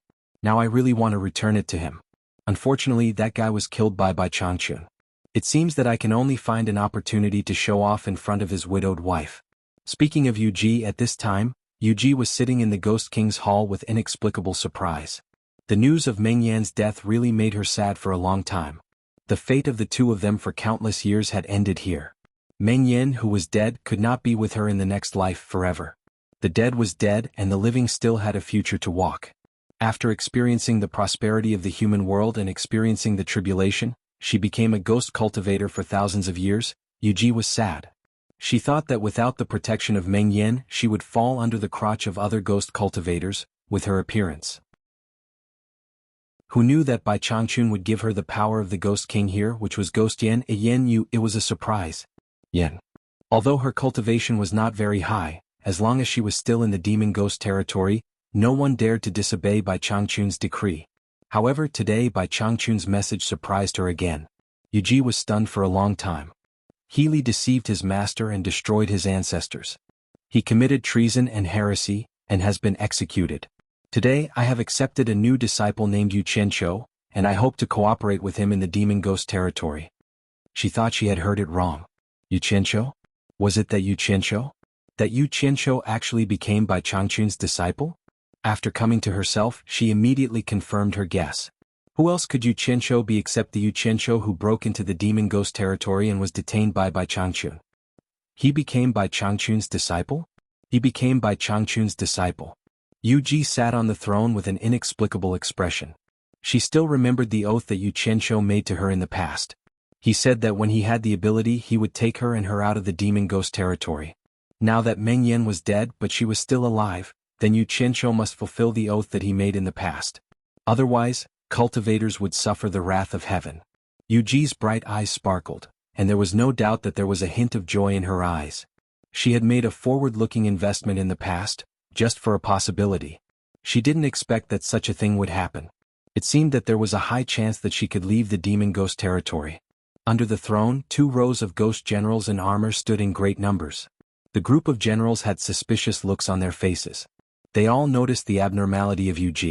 Sai Zhangfei stepped forward and cupped his fists. "Madam, did something happen?" Hearing this, Yuji restrained her emotions and her expression became solemn. She looked down at the people below, but her heart was in turmoil. "I've had enough of this half-human, half-ghost life. I don't want to be the ghost king who has power over a region. Whoever wants to be can do it. I only want to be reluctant to part with the world of mortals. I should be among the talented scholars and beautiful women under the waning lights." After a moment of silence, Yuji said calmly, "Mr. Yu is now the disciple of the celestial master. Pass down my order. If you see Mr. Yu, come and report immediately. I will go and greet him personally." Her tone was very calm and there was nothing wrong with her words. She had learned a lesson from the death of Meng Yan and Aoli. It was better not to let others know that she wanted to leave the demon ghost territory. Otherwise, there would be consequences. Everyone understood that no one in the demon ghost territory was worthy of the title of celestial master other than Bai Changchun. However, the disciple of the celestial master made people speculate. In the demon ghost territory, Sai Zhangfei was relatively familiar with Yu Qianqiu. He asked doubtfully, "The Mr. Yu that Madam mentioned is Mr. Yu Qianqiu?" Hearing this, everyone came to a sudden realization, but they also couldn't believe it. Under everyone's doubtful eyes, Yuji said with a smile, "Yes, it is Mr. Yu Qianqiu. I just received the message from the celestial master." At this time, the Ghost King's hall exploded, and there was a lot of discussion. Sai Zhangfei happily cupped his fists and said, "Yes, I will immediately pass on the order." After saying that, he put his hand on the sword at his waist and dragged his armor out of the Ghost King's hall. Not to mention the people who knew Yu Qianqiu like Yuji, the other demon kings and Ghost King in the demon ghost territory became busy after receiving Bai Changchun's message.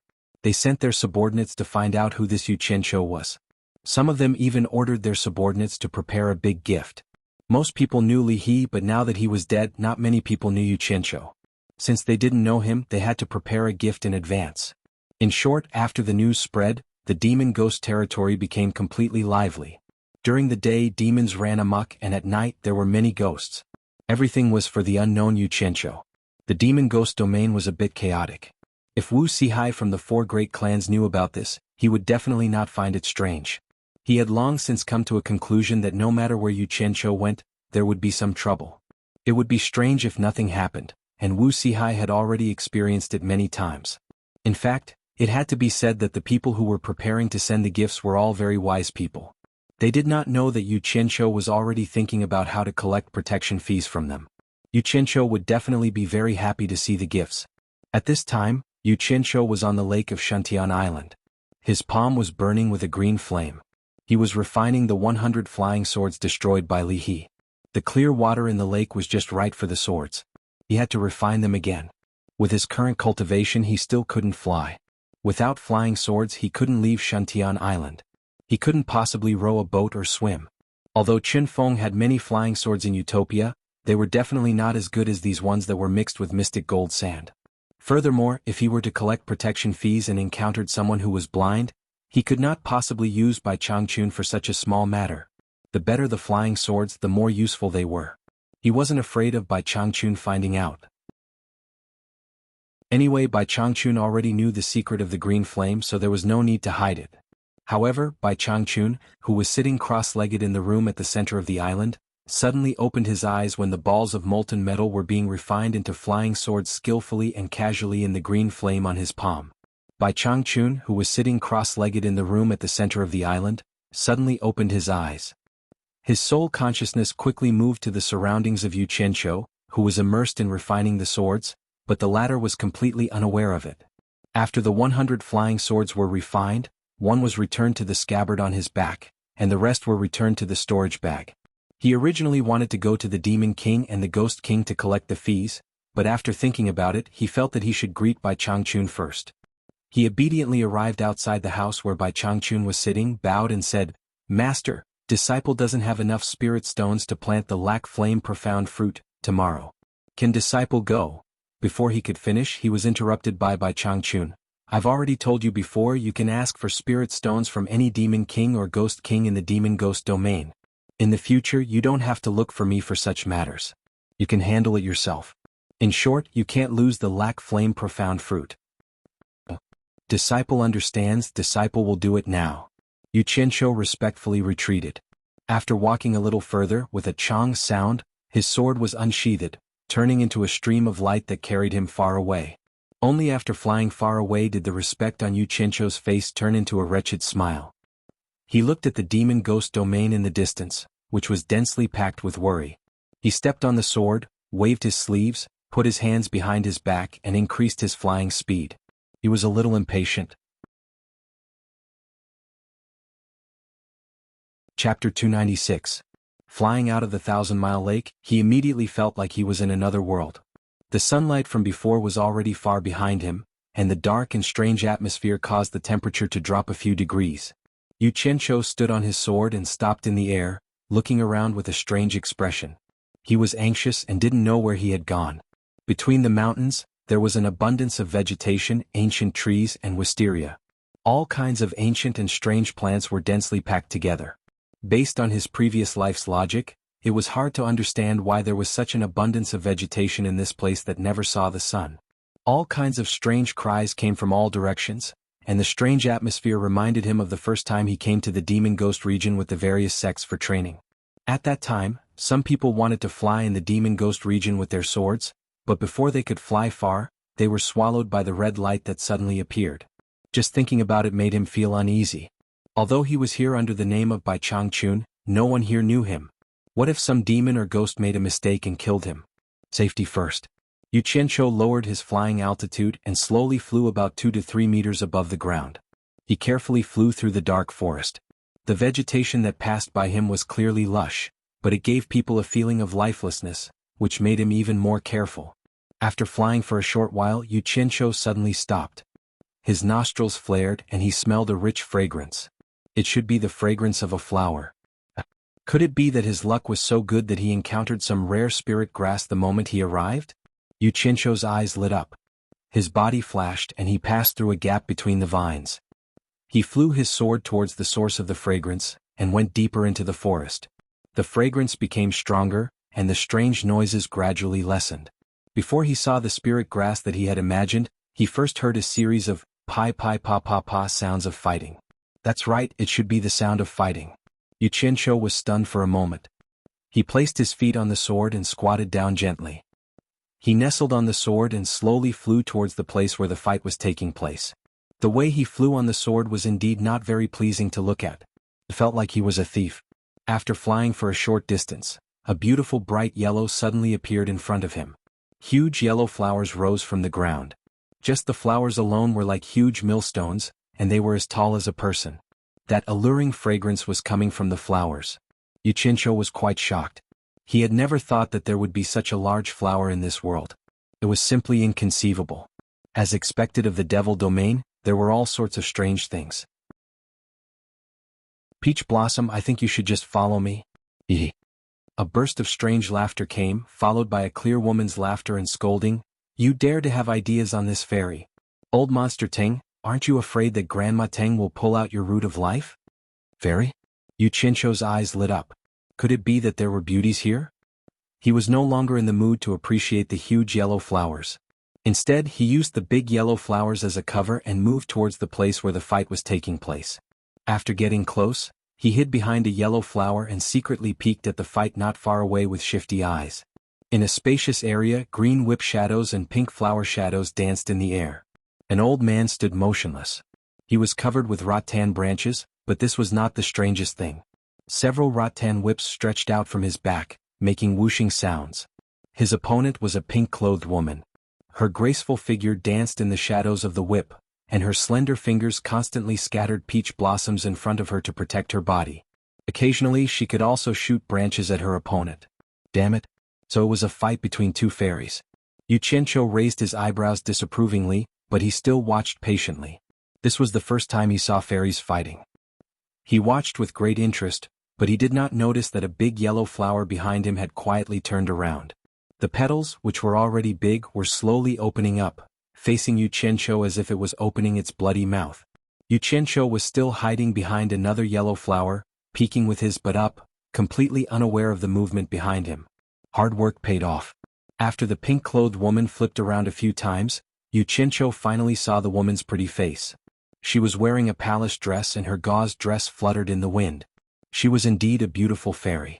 However, this female fairy did not seem to be a match for the old monster.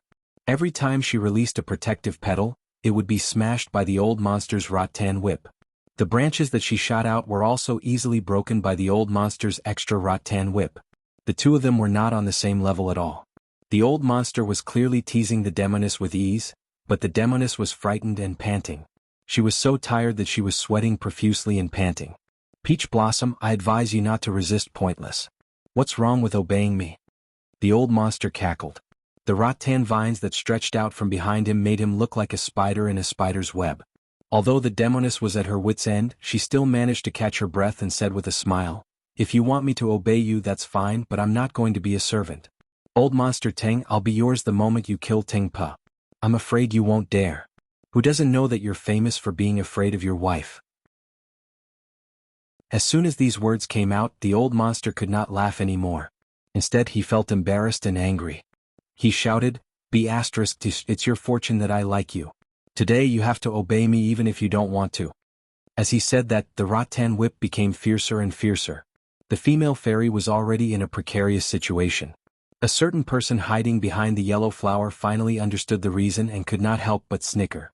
It turned out that even a fairy would find a mistress behind her wife's back. Xianxia pinched his chin with one hand and considered whether he should go out and save the damsel in distress.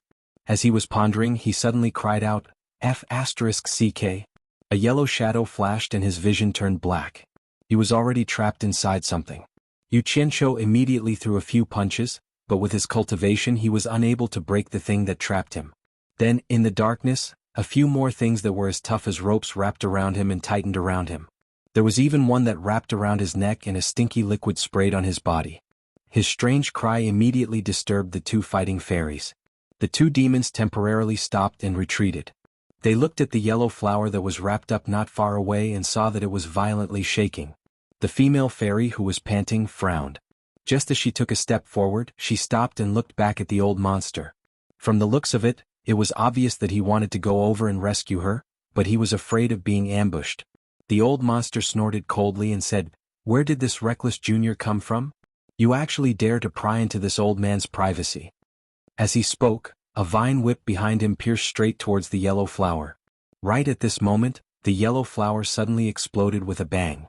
Rays of sharp, cold light shot out from inside and shot into the sky. The yellow flower was instantly torn into pieces. Pa pa pa. **CK. This is a man-eating flower. Xianxia jumped out from inside and repeatedly spat out the thing that entered his mouth. He didn't know what it was, but it didn't taste good. Even the gallbladder was almost spat out. He wiped the stinky and slippery liquid off his face. Before he could finish speaking, he saw the vine whip attacking him and stabbing towards his chest. Xianxia's first reaction was to grab the vine whip that was stabbing towards his chest. The two ends of the whip, one human and one demon, immediately began to fight. How refreshing, it's actually a human late-stage core formation cultivator. Strange. Little child, you actually managed to break into this place. With the old monster's cultivation, he naturally couldn't see through Xianxia's cultivation. However, as soon as the two sides fought, he immediately felt it. The old monster clicked his tongue and laughed. Legend has it that human flesh is incomparably delicious. This old man has never eaten it before. This time I'm in luck. Hearing the old monster say this, the female fairy also looked at Xianxia with a face full of surprise. How could someone break into this place? This was the center of the demon domain. Shameless boasting. A mere mid-stage nascent soul old monster dares to speak such arrogant words. You actually want to eat me? This old man thinks that you're tired of living. Xianxia sneered. With the vine whip in his hand, the other party saw through his cultivation. Naturally, he also saw through the other party's cultivation. He wasn't even afraid of mid-stage tribulation-passing cultivators, so why would he be afraid of a mid-stage nascent soul cultivator? What an insolent child, he. The old monster looked up to the sky and laughed. The vine whip in Xianxia's hand suddenly retracted. Xianxia immediately used all his strength to pull it back. Unfortunately, his cultivation wasn't as high as the old monster's, so he was dragged by the vine whip and slid down the ground, creating a trench. Chapter 297. The old demon was obviously afraid that Xianxia would let go.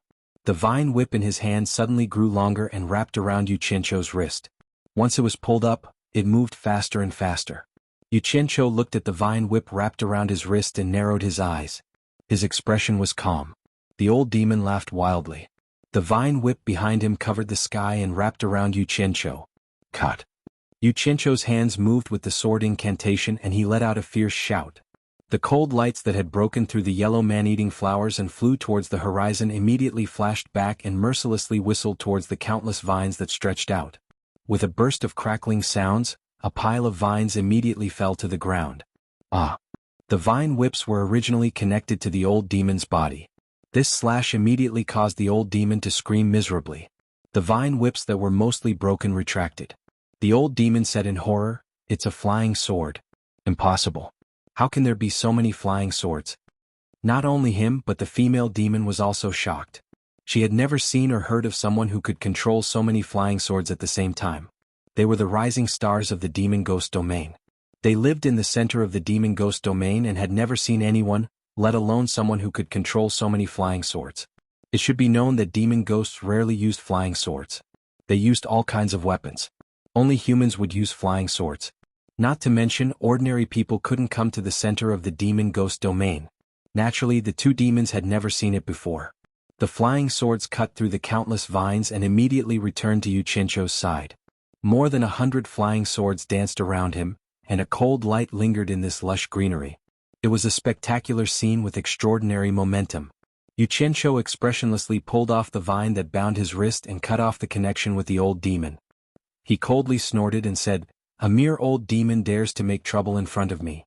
I say you are tired of living." The old demon, who had suffered a loss, angrily shouted, "Hey! Ignorant junior, how dare you be so arrogant in my demon ghost region? I'll show you how powerful this old man is." With a wave of his hands, the ground shook and countless vines burst out of the ground, crazily sweeping towards Xianxia. The beautiful face of the female fairy who was watching the battle from the side immediately paled, and she was accidentally wrapped up by the vines that came sweeping over. Xianxia glanced at her indifferently and did not make any move to save her. He stared at the old monster and sneered, "In your demon domain? You actually dare to say such words in front of me? You've got guts." Even when he was with Bai Changchun, he had never said such words. Now that he heard an old monster say it, he naturally found it funny. Using the finger-driving sword art, a flying sword lifted him a few meters off the ground. The vines that were trying to wrap around him were immediately cut down by the other flying swords. The old monster's formation was indeed frightening. There seemed to be an endless number of vines spreading out from the ground, densely surrounding the open space. They constantly whistled, whipped, and stabbed at Xianxia from all directions. However, Xianxia did not panic at all. He crossed his arms in front of his chest and stood a few meters above the ground on his flying sword. He sneered, "Old monster, I want to see if your vines are endless. Today this old man will cut you down until your vitality is greatly damaged." Among the dancing vines, a cold light flashed like lightning. They were extremely fast. If one came, they would be cut down. If two came, they would be cut down. No matter how many came, the nearly 100 flying swords could deal with them easily. They did not give the vines a chance to get close. Originally, according to Xianxia's temper, he wanted to burn all the vines with a green fire. However, ever since he modified the Guiyuan sword art, it was the first time he had used it so happily. Finally, his efforts were put to use. Therefore, he suppressed the thought of using the green fire. However, the old monster was in a bit of a predicament. It was not that his cultivation was inferior to Xianxia's, but the sword art that Xianxia cultivated was simply his nemesis. No matter how many vines he moved like the wind, Xianxia's sword moved like lightning and broke through his array of vines with ease. Looking at Xianxia, who was standing with his arms crossed and had a mocking expression, the old monster felt that he could not take it anymore. If this continued, it would really be as Xianxia said. He would definitely be cut down until his vitality was greatly damaged. There was no other way. This kid's sword art was his nemesis. The only thing he could do now was to leave first. A trace of resentment flashed across the old monster's face. He said, "Little kid, don't be too proud. This demon domain is not a place for you to be arrogant. This old man has something to do, so I will leave first. I will find you another day to settle the score." With that said, the dense vines in the surroundings all burrowed back into the ground.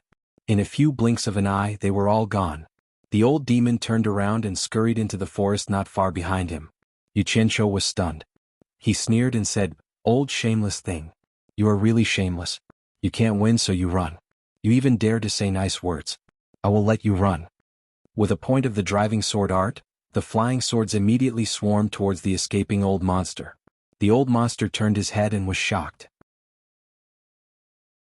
His 10 fingers immediately turned into 10 thick vine whips to block the flying swords. They quickly tangled with the flying swords. The vine whips formed by his 10 fingers were really powerful. The flying swords actually had a hard time cutting them. However, the old monster was still crying out in pain. Xianxia flew away on his flying sword. He was too lazy to fight with the old monster. Under his control, the flying swords shot through the gaps between the 10 thick vine whips, focusing on the old monster's body. The vine whips were thick and could be resisted. However, they were also clumsy. They simply could not stop so many flying swords from entering. A few holes immediately appeared on the old monster's body. Thick green liquid flowed out. The old monster screamed again and again. Suddenly, he let out a loud roar and let the flying swords pierce his body. The 10 vine whips in his arms broke off and shot out, knocking away many flying swords. The old monster's aura was very shocking. He fiercely attacked Xianxia. Xianxia was shocked. The old monster was going all out. A group of flying swords immediately flashed back to block. The flying sword under his feet flashed and carried him up into the sky to avoid the vine whips. After flashing into the sky, Xianxia immediately realized something was wrong. He saw that after the old monster forced him away, it had shrunk into a pile. Its head and limbs were all gone. They had all shrunk into its body. Its body had turned into a pile of vines on the ground. Xianxia swooped down and pointed with his finger.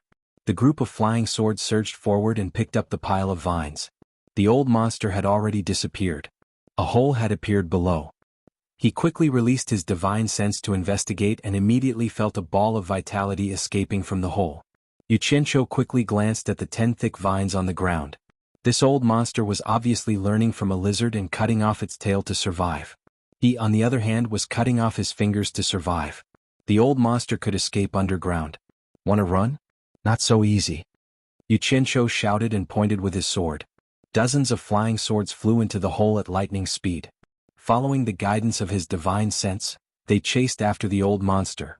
A moment later, a mournful scream came from the hole. Clearly, the old monster had been severely injured again. However, because Xianxia's cultivation wasn't high enough, the range of his divine sense was limited. In addition, it went too deep into the ground, which more or less affected the release of his divine sense. The flying swords were no longer able to continue chasing after the old monster. "Brat, you will regret this." The old monster's voice was faintly coming from the hole. "Regret?" Xianxia's face darkened. He raised his hand and called back dozens of flying swords from the hole. Close to 100 cold gleams twined around his body. His expression was indeed a little ugly. "I didn't provoke you, but you provoked me first. How can I let you go?" Xianxia coldly glanced at the female monster that was still tightly bound by the vines. He pointed with 2 fingers and a few cold gleams shot out, removing the vines on the female monster. After the female monster was freed, she looked around. Suddenly, she was surrounded by dozens of flying swords. Xianxia floated in the air and said in a deep voice, "Where is the main body of that old monster? Don't tell me you don't know. If you don't want to die, tell me quickly." No matter how far the plants and other spiritual monsters ran, they couldn't run away like animals and other spiritual monsters. They couldn't run away from the ground. This was something Xianxia knew, so he asked. The beautiful seductress in pink clothes glanced at the rattan that had fallen all around. Her gaze finally fell on the 10 thick rattan that had fallen off. Her bright eyes lit up and she immediately bowed to Xianxia. "Mister, that rattan monster was severely injured by Mr. It must have returned to its nest under the cliff of the western mountain. This little demon is willing to lead the way for Mr. Xianxia nodded and put away the flying swords that surrounded her. Suddenly he said, "Wait a moment." He rode his sword and flew to the front of the hundreds of large yellow man-eating flowers. The flying sword that was circling around his body flashed out, and wherever the cold light passed, the man-eating flowers were shot into pieces. What was strange was that when these man-eating flowers were destroyed, they actually let out ear-piercing geo sounds. Xianxia frowned when he heard this. He waved his hand and the flying sword flew out again. He only stopped after cutting down all the man-eating flowers from their roots. In the blink of an eye, hundreds of rare man-eating flowers had been completely cut down. He flew back on his sword and said coldly to the female monster, Lead the way.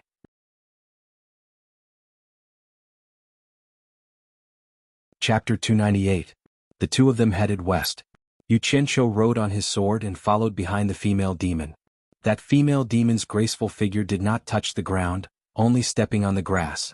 She looked light as a feather, but her speed was extremely fast, making Xianxia feel extremely amazed. She was literally flying on the grass. She seemed even more graceful than flying on grass. Her slender figure, pink clothes, and even her shoes were petite pink. The grass swayed with her feet and carried her far away. Her hair flew in the air and her pink clothes matched the grass. She was very beautiful. Grass elves really had a unique advantage. Xianxia suddenly asked, "What kind of monster is that old demon?" The female demon replied timidly, "He is an ancient vine spirit that has cultivated for 1,000 years. People around here call him Old Monster Teng." She wasn't a match for the vine monster, and now the man in front of her could even beat the vine monster into fleeing. He even wanted to chase it to its lair. With this ability, it was naturally not a problem for him to deal with her, so it wasn't strange for her to be afraid. Oh, no wonder he uses vines as weapons. The female demon's words confirmed his guess. He looked at the slender figure and said with interest, "I heard Old Monster Teng call you Peach Blossom. Could you be a peach blossom tree spirit?" The female demon softly said, "Mister's guess is correct. I am a peach blossom tree spirit that has cultivated for 1,000 years. Peach Blossom, you and that old demon have both cultivated for 1,000 years. Why aren't you a match for him?" Xianxia asked. "Although he and I have both cultivated for 1,000 years, he transformed into a human 200 years ago. I just reached the nascent soul stage not long ago and am not good at fighting. Naturally, I am not a match for him." The Peach Blossom demon replied. Xianxia nodded slightly. He had heard about this from Baisujian. In the demon race, it was even more difficult for grass and wood spirits to cultivate. Unlike animals, it was extremely difficult for grass and wood spirits to cultivate. Without intelligence, how could grass and wood spirits cultivate? Therefore, it was even more difficult for them to become spirits. In order to reach the stage where they could transform into humans, all demons had to reach the nascent soul stage. Most of the plants would eventually wither and die without being able to gather their spiritual wisdom to cultivate. Even if they could cultivate, it would be difficult for them to transform into a human form even after thousands of years of cultivation. Among human cultivators, even those at the end of the tribulation transcendence stage would die of old age. As the saying goes, where there are gains there are losses. Although the heavens were unfair, they were actually quite fair. Compared to humans, demons, and ghosts, plant spirits were the most difficult to cultivate. However, as long as they could break through to the deity transformation final stage, it was said that the heavenly tribulations were the weakest, and they would almost always be able to ascend to the immortal realm. "Since you can't beat him, why didn't you agree to Monster Teng's request?" Xianxia smiled. "If I didn't refuse, I would have died a long time ago," the Peach Blossom said in a low voice. Xianxia asked curiously, "Why is that?" His thoughts went astray. Could it be that Monster Teng knew some method to absorb Yin to replenish Yang? Could it be that he would suck his mating partner dry? How did the two plant demons mate? The Peach Blossom bit her lip and said, "Sir, you should be careful. Monster Teng has a wife called Tengpa. Her cultivation is higher than Monster Teng's. She has reached the nascent soul stage and is the subordinate of the Monster King, Miss Mu." Although she didn't answer him directly, Xianxia understood. He reckoned that Tengpa was a jealous woman and couldn't tolerate her husband having other women. He thought for a while and asked, "What kind of demon is the Demon King Madame Mu? Is she the Monster King in charge of this place?" Miss Mu is a magnolia demon.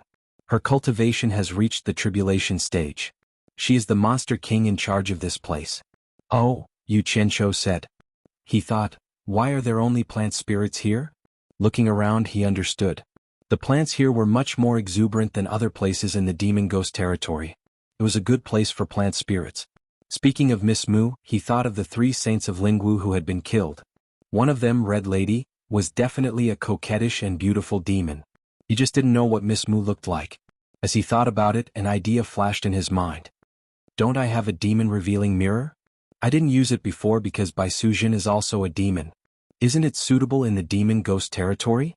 Let's try it. Xianxia immediately took out the delicate demon-revealing mirror. From the chain on it, it could be seen that this treasure should be hung around the neck. After wearing it around his neck, he looked at the peach blossom in front of him with the mirror. He didn't find anything.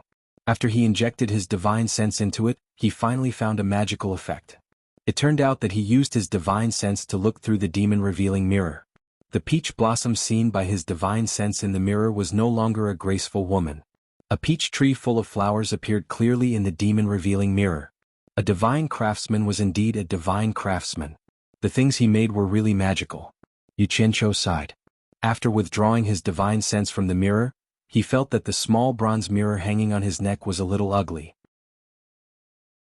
It was no different from the longevity lock hanging on the neck of a secular child.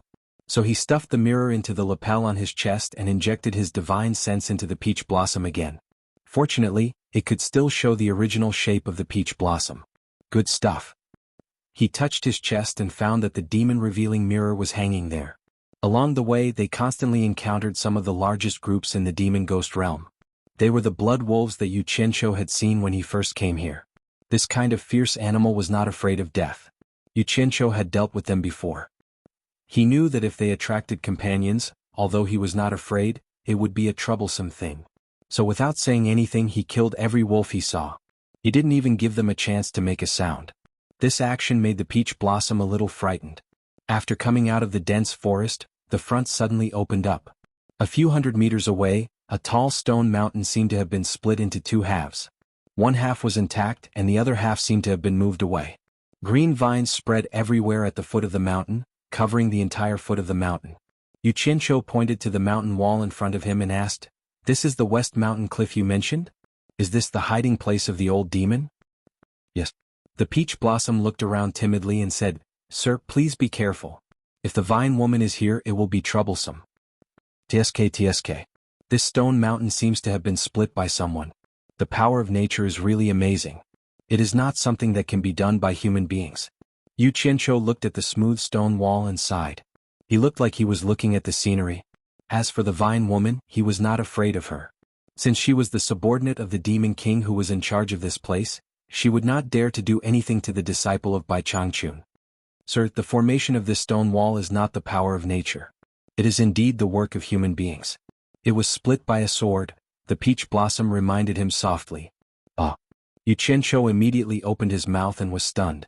This stone wall was probably 700 or 800 meters high and 300 or 400 meters wide. Moreover, it was a mountain of pure stone. Could someone split the whole mountain with a sword? Isn't this too inconceivable? He asked in disbelief. It was split by a sword? That's impossible. Did you see it with your own eyes? I haven't seen it with my own eyes, but this is something that everyone in this area knows. The peach blossom looked around guiltily, bit her lip, and slowly said while looking at the stone wall, "It is said that more than 1,000 years ago, the Blood Wolf clan was the most powerful existence in the Demon Ghost region. At that time, the Blood Wolf Emperor had broken through to the soul formation stage, and he had the largest group in the entire Demon Ghost region. Thus, he was disloyal and did not want to be restrained by the Torture Master. As a result, he fought with the Torture Master here and was killed by the Torture Master. This stone wall was split by the Torture Master's sword during that battle. The other half of the mountain was shattered, and the Blood Wolf Emperor was buried under the rubble. If you remove the green vines all over the field, you will find that it is full of rubble. Xianxia looked at the half of the stone wall, a little confused. More than 1,000 years ago? At that time, Bai Changchun should have already taken over as the Torture Master of the Demon Ghost region. He swallowed and asked, "That battle, the Torture Master you are talking about is Immortal Master Bai who is now on Shantian Island?" "Yes, Immortal Master Bai. After that battle, I heard that Immortal Master Bai was angered and then..." The peach blossom seemed to realize that she had said too much.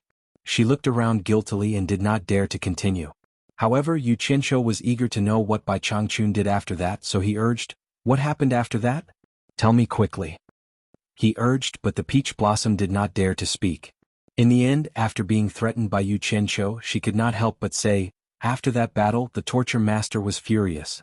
All the Blood Wolf clan members with a bit of cultivation, more than 400,000 of them, were all killed by the Torture Master in one night. At that time, there was a demon and a ghost in the Demon Ghost region who had also reached the soul formation stage, but because of that incident they were also implicated. The Torture Master said that they were the ones who started it and wanted the two soul formation stage cultivators to kill themselves to atone for their crimes. Of course, the demon and the ghost refused, so the torture master fought the two of them alone and killed them. From then on, except for the torture master, there were no other soul formation stage cultivators in the entire demon ghost region. Mister, this is all I know. I really don't know anything else. Xianxia stared blankly at the stone wall and nodded his head.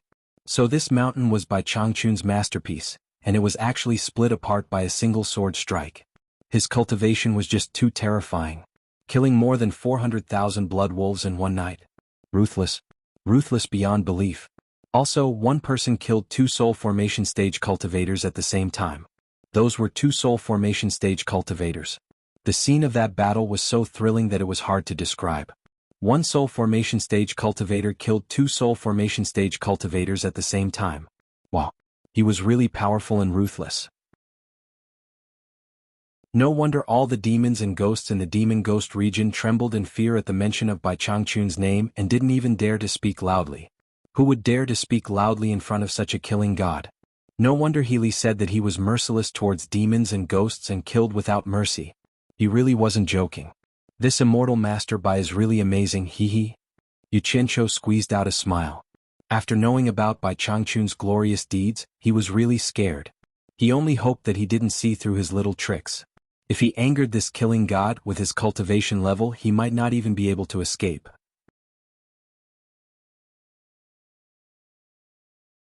Chapter 299. However, after thinking about it, he understood Bai Changchun's difficulties. Think about it, in this vast demon realm, demons and ghosts ran amok. If there was no one to restrain them, what would happen? If all these things broke into the human world, then the so-called cultivation world would not be able to stop such a huge force. At that point, the human world would be in chaos. To restrain these demons and ghosts, it would be useless to reason with them. Often, iron and blood methods would be more effective. Bai Changchun was in charge of the demon realm. It seemed that he had killed countless people, but in fact he had saved more lives. After thinking it through, Xianxia's fear turned into admiration. Think about it, other soul formation stage cultivators did not want to be tied down by anything, but Bai Changchun abandoned his family and ended up being tied down by this demon realm for nearly 2,000 years. His responsibility was great, and his actions were respectable. Xianxia was a little depressed. He had racked his brains to obtain the position of punishment envoy, but once he really took it, the burden on his shoulders would be immense. To put it nicely, he would have to shoulder the welfare of all living beings in the world. Whatever, he would get it first. If it didn't work, he would find someone else to take over. Xianxia thought it through in a blink of an eye. He looked around and asked, "Peach Blossom, where is the real body of the old demon hiding?" "I don't know the specific location, but it must be hidden in the green vines under this stone cliff." Peach Blossom said a little uneasily. "I see." Xianxia frowned. The green vines all looked the same. Who knew which one was under it? Without thinking too much, his figure flashed and he flew above the green vines on his sword. He released his divine sense to check each place. He believed that this old demon who had cultivated for 1,000 years must be a little different from the other green vines. After checking, he was shocked. As Peach Blossom said, there were stones of different sizes under the green vines. It was probably the result of the half of the stone mountain being shattered. The green vines all grew out of the cracks in the stones. Even if he found the hiding place of the old demon, if it didn't come out, he would really have to spend some effort to dig it out. Starting from the place where the two of them were standing, he swept back and forth with his divine sense. After a few rounds, he found something wrong under the stone wall. At this time, the green vines within a radius of tens of meters grew from one tree. It would be strange if they didn't have such a huge branch. "Old demon, get out here." Xianxia stared down and shouted. The other flying swords that he had put into the storage bag flew out again and danced around him. However, after calling a few times, there was no response from below. Xianxia raised his eyebrows. More than a dozen flying swords shot out and slashed at the entangled old vine below. After slashing, he was even more sure that he found the right place. It often took a few slashes to cut off a vine. If it wasn't a demon, ordinary green vines wouldn't be so hard. "Alright, you don't want to come out, right? Fine, as long as you don't feel bad, I will cut slowly." Xianxia chuckled and sent out more than a dozen flying swords. Suddenly, there was a continuous sound of ding dang dang dang. Dozens of flying swords rose and fell and slashed continuously. He was standing in the air watching the show with interest. Suddenly, there was a loud shout from afar. "Who is it? How dare you hurt my body? Stop right now." The voice was sharp and anxious. It was a woman's voice. Xianxia was stunned. Did he make a mistake? The flying swords that were slashing wildly below returned to his side. After a while, a figure quickly flew over. He saw an old woman appear in front of him. She was dressed in hemp clothes and looked old. Her hair was tied up with a few green vines and she held a cane in her hand. Who are you? I have no grievances with you. Why did you hurt my body? The old woman pointed at him and shouted angrily. Peach Blossom, who was standing in the distance, saw the old woman coming and quietly retreated into the forest. Xianxia looked at the vine that had been chopped into a mess and asked doubtfully, You are Tingpa? Since you know it's me, then you are deliberately looking for trouble. Tingpa held the cane in her hand and was about to attack. Xianxia hurriedly waved his hand and said, It's a misunderstanding. It's definitely a misunderstanding. I didn't do it on purpose. Old woman, you have to avenge me. At this moment, old monster Ting appeared out of nowhere. He raised his palms that had lost all 10 fingers and looked pitiful. Xianxia looked back and his expression sank. He sneered and said, Old thing, not hiding anymore? Tingpa looked at her man's palms and was so angry that her body trembled. You did it? Umph. Old woman, don't be anxious. First, find out who did it. That's right, your man is looking for a concubine outside behind your back. To think that you are still so protective of him. I even brought the victim who was bullied by your husband. Peach Blossom HM? Peach Blossom? Xianxia called out a few times but did not respond. He turned his head and looked around. That female demon had already disappeared. She had actually abandoned him and fled. Xianxia was not angry. Instead, he sneered and said, What a little demon who doesn't know what's good for her. He then pointed at old monster Teng and Tingpa and said, And you guys, I think you are all tired of living. When Tingpa heard Xianxia say that her man was looking for a concubine, she immediately turned her gaze to old monster Teng. However, old monster Teng's eyes flashed. He shouted, Old woman, what are you hesitating for? Let's work together and kill this little thief. After saying this, he raised his arms. His missing 10 fingers immediately turned into 2 long whips that were as thick as a person's thighs. He ruthlessly smashed them toward Xianxia, who was standing on his sword. Xianxia sneered and said, Hee hee. Very good. Very good. He immediately dodged to the side. The 2 long whips missed. With a loud bang, the whips smashed the 2 rocks below him into pieces. Then he shot up like a snake and swept across the sky at Xianxia. Xianxia jumped a few meters from the flying sword. The 2 long whips chased after him and brushed past his feet. The flying sword below him circled around and caught Xianxia again. Xianxia flicked his hand and pointed. Sword shadows danced and flashed. Almost 100 flying swords shot toward old monster Teng. Old monster Teng was shocked and withdrew his 2 whips to protect himself. The 2 whips twisted and flicked wildly, immediately knocking away many flying swords. However, there were still many flying swords that passed through. Old monster Teng was so frightened that he cried out. He used his 2 whips as crutches and propped himself up into the sky. Tingpo's eyes flashed. No one knew what she was thinking. She saw that her man was being forced into such a state, but she still did not help. Go! Xianxia lightly shouted with his fingers. The flying swords that were dodged immediately reversed and shot back toward old monster Teng. The latter screamed and dodged in the air. Unfortunately, his speed was slowed down by the 2 huge whips in his hands. A few flying swords still nailed into his thighs. Old monster Teng let out a miserable cry in the air. Separate. Xianxia lightly sang with his fingers again. The flying swords that were nailed into old monster Teng's thighs twisted wildly. They pierced through his thighs and shot in all directions. Old monster Teng let out another miserable cry. One of his thighs was cut off by the flying swords and fell from the sky. A green liquid exploded from the base of his thighs and slowly dripped down in the air. My leg. Old monster Teng cried out in sorrow. His arms that had turned into 2 whips went limp. He fell beside Tingpa and supported himself with 1 leg. He turned around and shouted angrily, Stupid old woman, do you really want me to die in front of you? It's coming again. A group of flying swords circled in the air and shot toward him again. Tingpa coldly snorted. After all, this was her man. She finally made her move. She swung the vine staff in her hand, and it crashed into the group of flying swords. Ding ding dang dang sounds rang out. The flying swords were immediately scattered. Then the vine staff spun around and whistled toward Xianxia. As for the remaining few flying swords, Tingpa unhurriedly untied the rattan belt around her waist. She raised her hand and shook it. With a whoosh, it turned into a long whip. Tengpa swung it out like a snake and swept it towards the few flying swords that were shooting at her.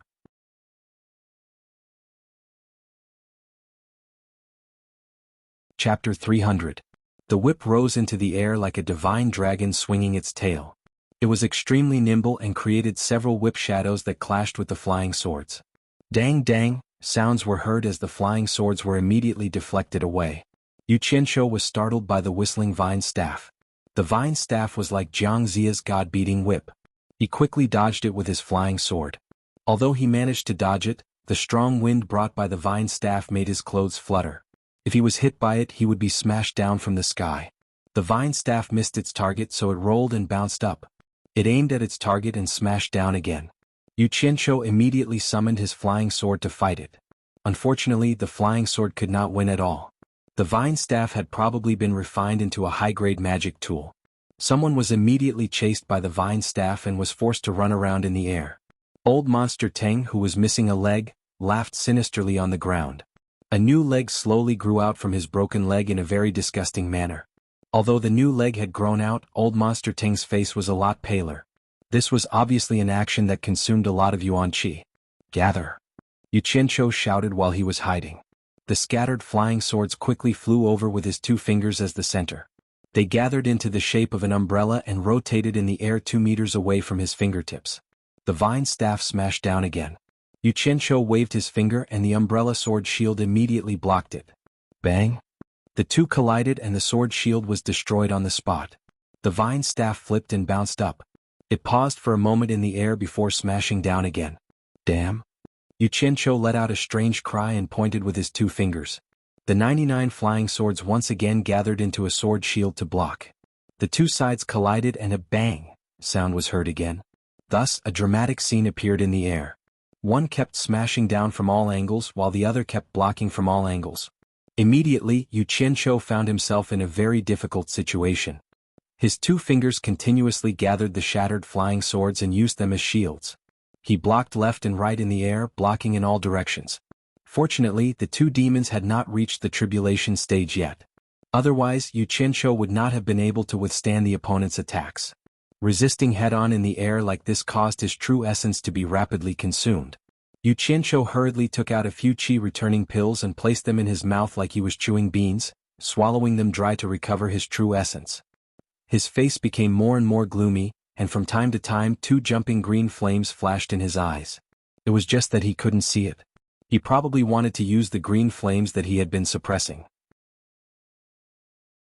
It seemed that he had to put aside the idea of practicing the imperial sword technique.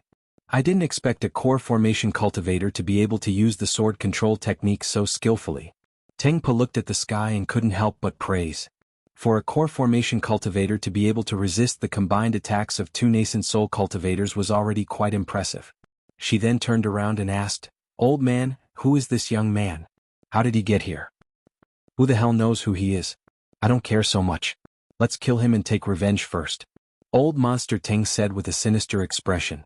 On the treetop of a nearby forest stood a woman in a pink dress. Her hair was tied up in a high bun, and her face was cold and beautiful. She appeared exceptionally noble.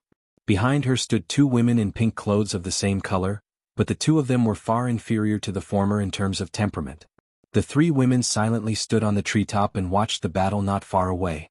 The hem of their dresses fluttered in the wind. Who is this young man? How did he get here? The woman with the noble temperament suddenly asked the same question as Tengpa. The woman on her right replied, "Lady, I don't know either." Tengpa suddenly felt that someone was destroying her body, so she hurried over. Tengpa didn't say anything else. The noble woman frowned and said, "That's strange. That young man seems to be having a hard time fighting.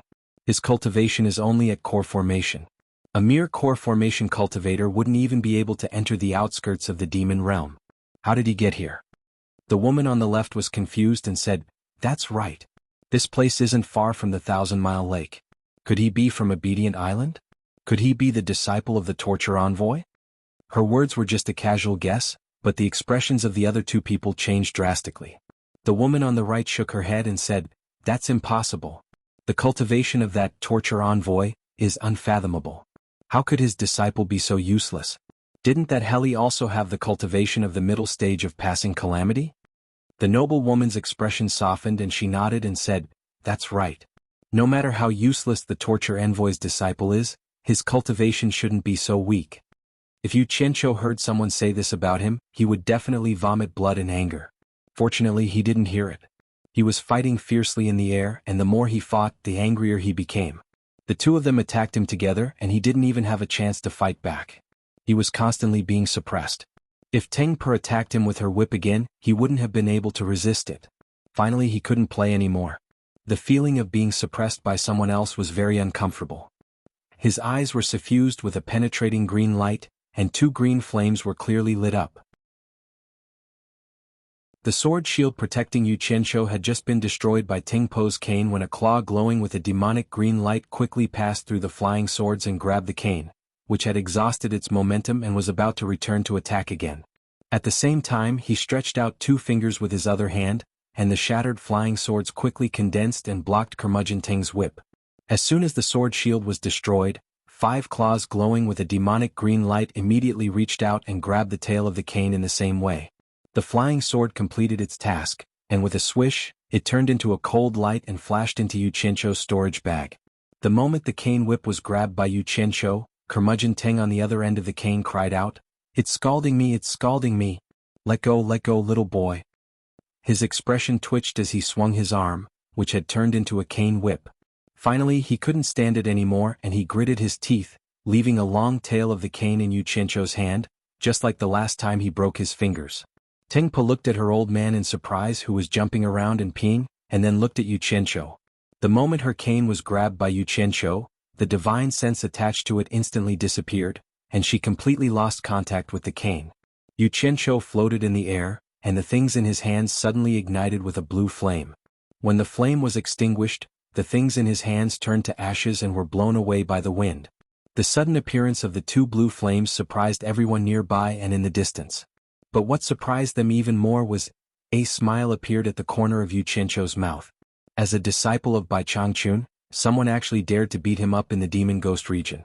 The more he thought about it, the more he found it interesting. In the end, he couldn't help but laugh and say, "I didn't expect that I, Xianxia, would receive such a warm welcome from you two when I first arrived here. How can I repay you?" Ah.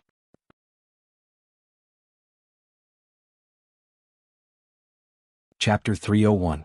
He might not have felt anything when he said that, but to the others, it was no less than a bolt from the blue. It was enough to make them lose their minds. Xianxia's voice was not soft.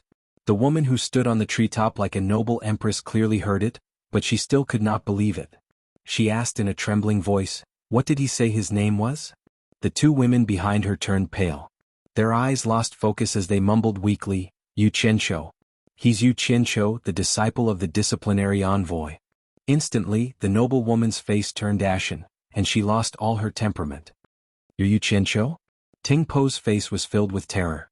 "Who cares what his name is? He won't be leaving here alive today. Don't show any mercy, old woman. Kill him." Old freak Ting did not learn his lesson after suffering a loss. Seeing that Xianxia had already put away his flying sword, he swung his two whips with a ferocious expression and lashed at the air. "No, stop!" A few screams rang out at the same time. Unfortunately, old freak Teng had already made his move. The disciple of the disciplinary envoy had already announced his name, but someone still dared to make a move. Wasn't this a death wish? It was fine if old freak Teng was courting death, but according to the disciplinary envoy's temper, everyone present would probably be implicated. No one would be able to escape. Teng Po was completely flustered. The three women on the treetop were confused. The four women's minds were blank. They looked on dumbly and forgot to stop old freak Teng. As the vine whips approached, Xianxia narrowed his eyes. Green flames surged around his body, illuminating the gloomy sky with a dazzling green brilliance. There was a person standing in the middle of the green flames. It was a very strange scene. Teng Per and the three women were dumbstruck, and their hearts surged with boundless sorrow. They all asked themselves, how could the punishment envoy's disciple be an ordinary person? Old freak Teng was shocked to see the strange condition on Xianxia's body. In addition to that, he heard Grandma Teng's cries from afar. He had a bad feeling about this. He was just about to pull back his whips when he saw Xianxia shoot out two balls of azure flames. In a moment of desperation, He retracted his whip to protect himself, wanting to deflect the incoming flames. Who would have thought that as soon as the two whips touched the two balls of green flames, it was as if the whips had been doused with kerosene. The green flames quickly spread from the tips of the whips all the way down, turning the two whips into ashes. Ah! Old Monster Teng let out a blood-curdling scream. How could the vine whip, which was connected to his body, withstand the pain of the azure fire? However, he hardened his heart. Before the fire reached him, his arms, which had transformed into two whips, once again broke off to protect himself. After losing his limbs several times, Old Monster Teng's essence was greatly damaged. He trembled in pain as he said, "Old woman, my essence is too exhausted. I can't attack anymore. Help me kill him."